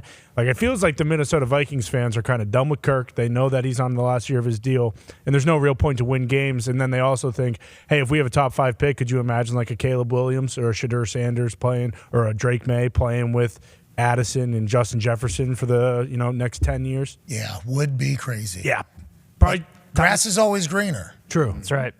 True. But the grass is only green when you water it. Yeah, that's true. Good point. People forget about that. Yeah, They do. Plus it's green. But sometimes you go to the other side and that grass is like, holy hell. Shit. Yeah, Kentucky soft. bluegrass. I can't believe I didn't come check this grass out a long time ago. Yeah. I've been thinking about this grass forever. Yeah. But then sometimes you get over there, guess what? There's no grass at all. No, crabgrass. Shit grass. Weeds. Yeah, with those little sticky things that stick into your feet whenever you walk. Oh, yeah. Yeah, but for the Vikings, what is that greener grass? Just losing in the first round of the playoffs, or? Well, that would be the current grass that they're on your side. Okay. So, like, that's what I mean. Yeah. That grass isn't that Where's great. Kirk end up at? The commies? The Vikings were one of the teams that the rumor that Caleb Williams listed. So I love that. Yeah. I love that happened. Yeah. Yeah, USC team, too. They're fun to watch. Those games are going to be good. very exciting. Yep. That defense is atrocious. So bad. And this is just kind of Lincoln Riley's thing, I guess. Yeah, bingo. Why is that? all the Oklahoma Arizona teams. did push Washington last week, too. They only lost by 7 to them as well. So Washington is a wagon. Can't wait to get up there and dive into them whenever we're traveling now for game day. That's a huge game. That's a huge flight. Let's get to another overreaction. Can't wait to get there. Andrew Mosk, the Mosk Man. I'll tell you what, when you need something done, you know who to call? The Mosque Man. You want to send out a good tweet on X? You know who you call? The Mosque Man. You need a haircut? It looks like you know who you call? The Mosque Man. Fuck yeah, to the Mosque Man. Hashtag I don't want to overreact, but the Mosque Man says, Frank is a fraud. This team has no hope. The offense is a dumpster fire. The stadium sucks. The fans are pissed. Tepper, it's time. Hashtag fraudulent Frank. Hashtag Wilkes was the guy. Ooh. Hashtag build a new stadium. What? The Mosque Man says there isn't just one issue over here. It's fucking everything. And I don't know how to fix it. Whenever you talk about what Wilkes did with this team, when they were getting rid of Christian McCaffrey, getting rid of Robbie Anderson, who would then go on to become Chosen Anderson, who would then, I believe... Robbie with a Y. Chosen. Robbie Chosen. He gets sent out of town. Coach is fired. we're tanking pretty much is all indications publicly. Now, we didn't know what was in that locker room, though. Wilkes gets that team to win games and be in games and motivate that team to be good. And then whenever the head coaching vacancy is up, it's like, this is clearly Wilkes' team. Like, this is obviously what you're going to do. I know. Get him out of here. Yeah. You know the other guy that was fired early? Get him fucking in here. We need him. Okay, we're going to need that guy to be the guy that leads the new quarterback that we're going to bring in here. We're going to have more quarterbacks than anybody. Then you hear Frank talking. It's like, does Frank know if he still wants to be a head coach in the NFL? Feels like he's lost his juice a little bit. Then you watch him play. It's like maybe his message isn't hitting home, but it's still his first year there trying to build it. But then also the fans' expectations are like, hey, last year we were told we were tanking, and our team was at least fighting and winning. Yeah. This team's got none of that. AJ, all signs are bad down there in Carolina right now. Yeah, you can say, hey, we know we had the first overall pick, but we traded up to get that pick. We did not earn that first overall pick with our play the year before this. So, yeah, I think how long do you go until this whole season just a wash for them? And it's like, all right, let's not get Bryce Young hurt. Let's try to do something. Let's try not to mess this guy up. You know, Bryce Young, certainly interesting as well. College was able to move a little bit better, a little bit more. People aren't as fast and everything like that. But do we have any idea if we have any clue if Bryce is – no. You want to talk about – like he has Thielen and that's it. Like as far as kind of what as like a wide receiver that's ever done anything. And the O-line's been terrible.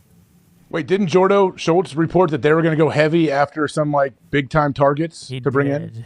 Yeah, he did. He did. Yeah, and everybody kind of echoed the sentiments and was like, yep, they're doing this, they're doing this. It's like, are they? Yeah. Or are they just potentially thinking about What that? do they have? And who are the big name targets that you can go get? Because I think the Colts would also potentially be in the game in getting that. Yeah, they brought in, I believe, Miles Sanders from Philly to be the running back, Hayden Hurst, tight end from Cincy, Thielen, obviously, and I thought DJ Chark is also with new pants. Second richest owner in the NFL. Yeah. Tepper has been known to lose his patience. First year head coach, first year quarterback. I don't think they're going to be pulling any triggers soon on anybody. No. But I know the Panthers fans probably already have. Yeah. I don't know if Frank Reich has much fans down there. Definitely No, not. certainly doesn't. Not a lot, especially like he talked about. Was that the Mosque man? Yeah, the Mosque man. Mosque. Letting Steve Wilkes go. Steve Wilkes has kind of been hosed out of 2 head coach jobs now, and that was his second stint in Carolina too. He was the DC there when they went on that run. To the and he's doing pretty good right now with the Niners. I was going to say, I'd imagine Steve Wilkes is waking up every morning just, thank God I got the fuck out of there. He's going to win a Super Bowl this year. Yeah, that defense still flies around. You asked that question earlier. Salah, and then now it's Wilkes in there. It doesn't matter who's D coordinator for the Niners. They're able to eat.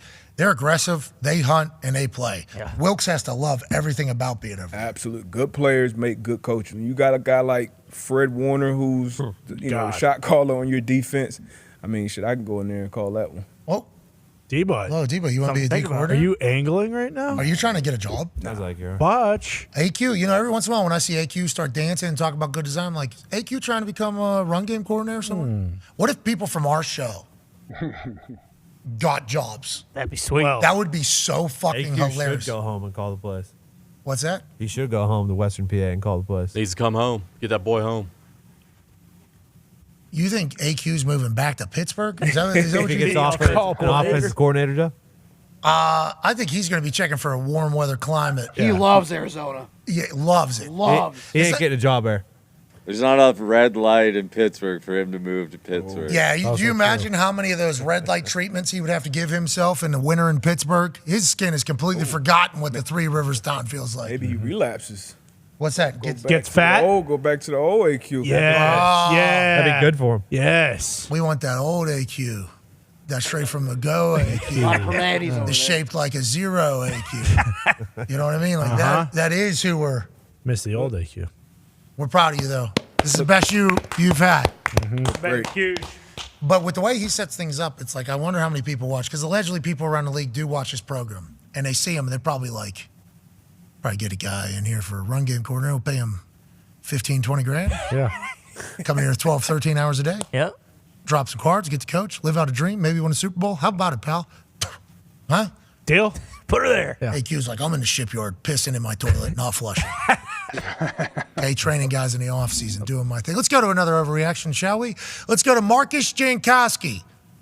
Hashtag M3 Jankowski. Hashtag I don't want to overreact, but the 49ers are a wagon. Brock Purdy is a dog. There are at least 5 future Hall of Famers on this team. The Niners are going to go undefeated and win the Super Bowl this year. They will also dominate the NFL for the next decade. Sorry about it. New dynasty, the Niners. 5 Hall of Famers sounds right. I mean, I was thinking in my head while I was reading that whole thing, you got, let's assume Purdy is one of them. Purdy. This is who he's talking about. You talk about Fred Warner. Yep. Trent Williams. McCaffrey. Kittle. McCaffrey. There you go. Debo's on his way. Nick Bosa. Bosa. Hufanga, we have no idea what he's going to end up doing in his career. Hargrave. I mean, that's 8, right? 9. Was Hargrave? Who was the one that said you ice cold? Kinlaw. Kinlaw. I hope he makes Hall of Fame. Me too. Him. I hope he makes Ward on the outside. He's having an unbelievable Shanahan, year. Lynch already in. Right. Yep. I mean, so you go down the Wilkes. coaching staff. Yeah, there's a chance. Yeah, this team should win. Has to win. This team has to win a Super Bowl over the next couple of years. Oh, absolutely. This year or next year, I think, or people will get very antsy with the 49ers. But the annals of history tell us whenever you have this much talent, historic talent, like you're going to win at some point. Mm-hmm. This team has to win one. Has to. Same with Saw it Philly. with the Rams a couple years ago when they had all of Stafford, Ramsey, Aaron Donald. Like you just had Cooper Kupp. Yeah. Like you had. OBJ was on the team. Whenever Higbee. Yeah, it is. It is like, it feels like history has told us that when you have that amount of talent, especially that bought in, there's been a lot of talent on teams where they haven't been bought in, so they're not going to win. But this team has the culture and has all the Hall of Famers bought in. And it's like, and they have a quarterback only making $940,000. So they can continue to dodge, duck, dip, dive, and dodge their way through the salary cap gymnastics. Congrats to the Niners, man. Yeah. Unreal. Last overreaction here from X this morning from Zachary at Thrash X Particle. Shout out, deep thinker. Hashtag I don't want to overreact, but the Eagles are the best team in the league, and it's not particularly close. Jalen and Sirianni will go down as a top 5 head coach quarterback duo of all time. There's not a single team on the planet capable of stopping this train. Go Birds. All right, Zachary, that was a perfect way to end this thing. Yeah. I did like seeing Sirianni sprint down the field. Sirianni was in his bag yesterday. Sirianni was in his bag. It's fun to watch. The Eagles just win. That's all they do. Methodical wins. Jalen Hurts does his thing. They're not able to get much pressure on Jalen because they're scared to death that he's going to run. So sack numbers are down. It's a new A.J. Brown started to come into it. I mean, it's just like they're not winning in a way that I think everybody just expects. I mean, this is like the Chiefs' disease, too. The Chiefs just win a game, and they're like, oh, they don't look good. Well, you're comparing them to their Super Bowl team, which is the end of the season, whenever they're already kind of in their whole thing. The Eagles have already gotten there. So I think that's a massive compliment to them, AJ. Huge compliment. The standard is the standard now for them. Super Bowl or bust, basically, is where they are at right now in the organization. There's a couple teams like that. So, yeah, if you don't go and win pretty and look great and have a bunch of explosive plays over the top and take the ball away defensively, people think your team's terrible and you have no chance anymore. Now, with that being said, at this stage of the season, right, I think the Niners can stop you guys. Oh, yeah. I think the Niners right now are, dude, the Niners. Absolutely. Right now? now? Right now. Right now, absolutely. D-But they play right the fuck now. I think they play early December. I can't wait for it. But the Eagles, like you said, they don't win pretty. Talk about culture. Shit, you can run off a couple Hall of Famers on that team as well. So I don't know. So let's do it. I can't wait to see it. Kelsey, he's going to go in. Lane Johnson. Jalen Carter is going to end up going in. Probably. Fletcher Cox is going in. If we put Purdy in, we got to put Hurts in. Slay would be in. Hurts probably end up in there. Let's see. Sirianni. AJ Brown, Devonta Smith. Yeah. AJ for sure. Hey, listen, mad respect for the Philadelphia Eagles. We're comparing them to the team that we say is the biggest wagon in the NFL right now. So better than everybody else. But in my eyes, if they were to play right now, which they don't, they're not playing until December. But I don't know who's stopping the Niners right now. But week to week league. Yeah, and week to week league. We have no idea what's going to take place to anybody's roster. We hope everybody stays healthy. And we hope that the best teams are around in the end. Hell yeah. Speaking of teams, 2 of them are playing tonight. We got to make our official picks. D-Butt, 2.5. Can get it at 1.5 too if you like the Raiders. Because I still believe it. Is that available still? I'm looking right now. The 1.5 is gone. Oh, MGM was sleeping at the wheel. There's still 2 out there. All right, so 2 is where we'll cook this one at if you're taking the Raiders. If you're taking the Packers, it will be 2.5. Darius, you go first. Me Packers, straight up, and obviously with the points. Okay, he likes the Green Bay Packers getting 2.5 points. AJ, who do you like?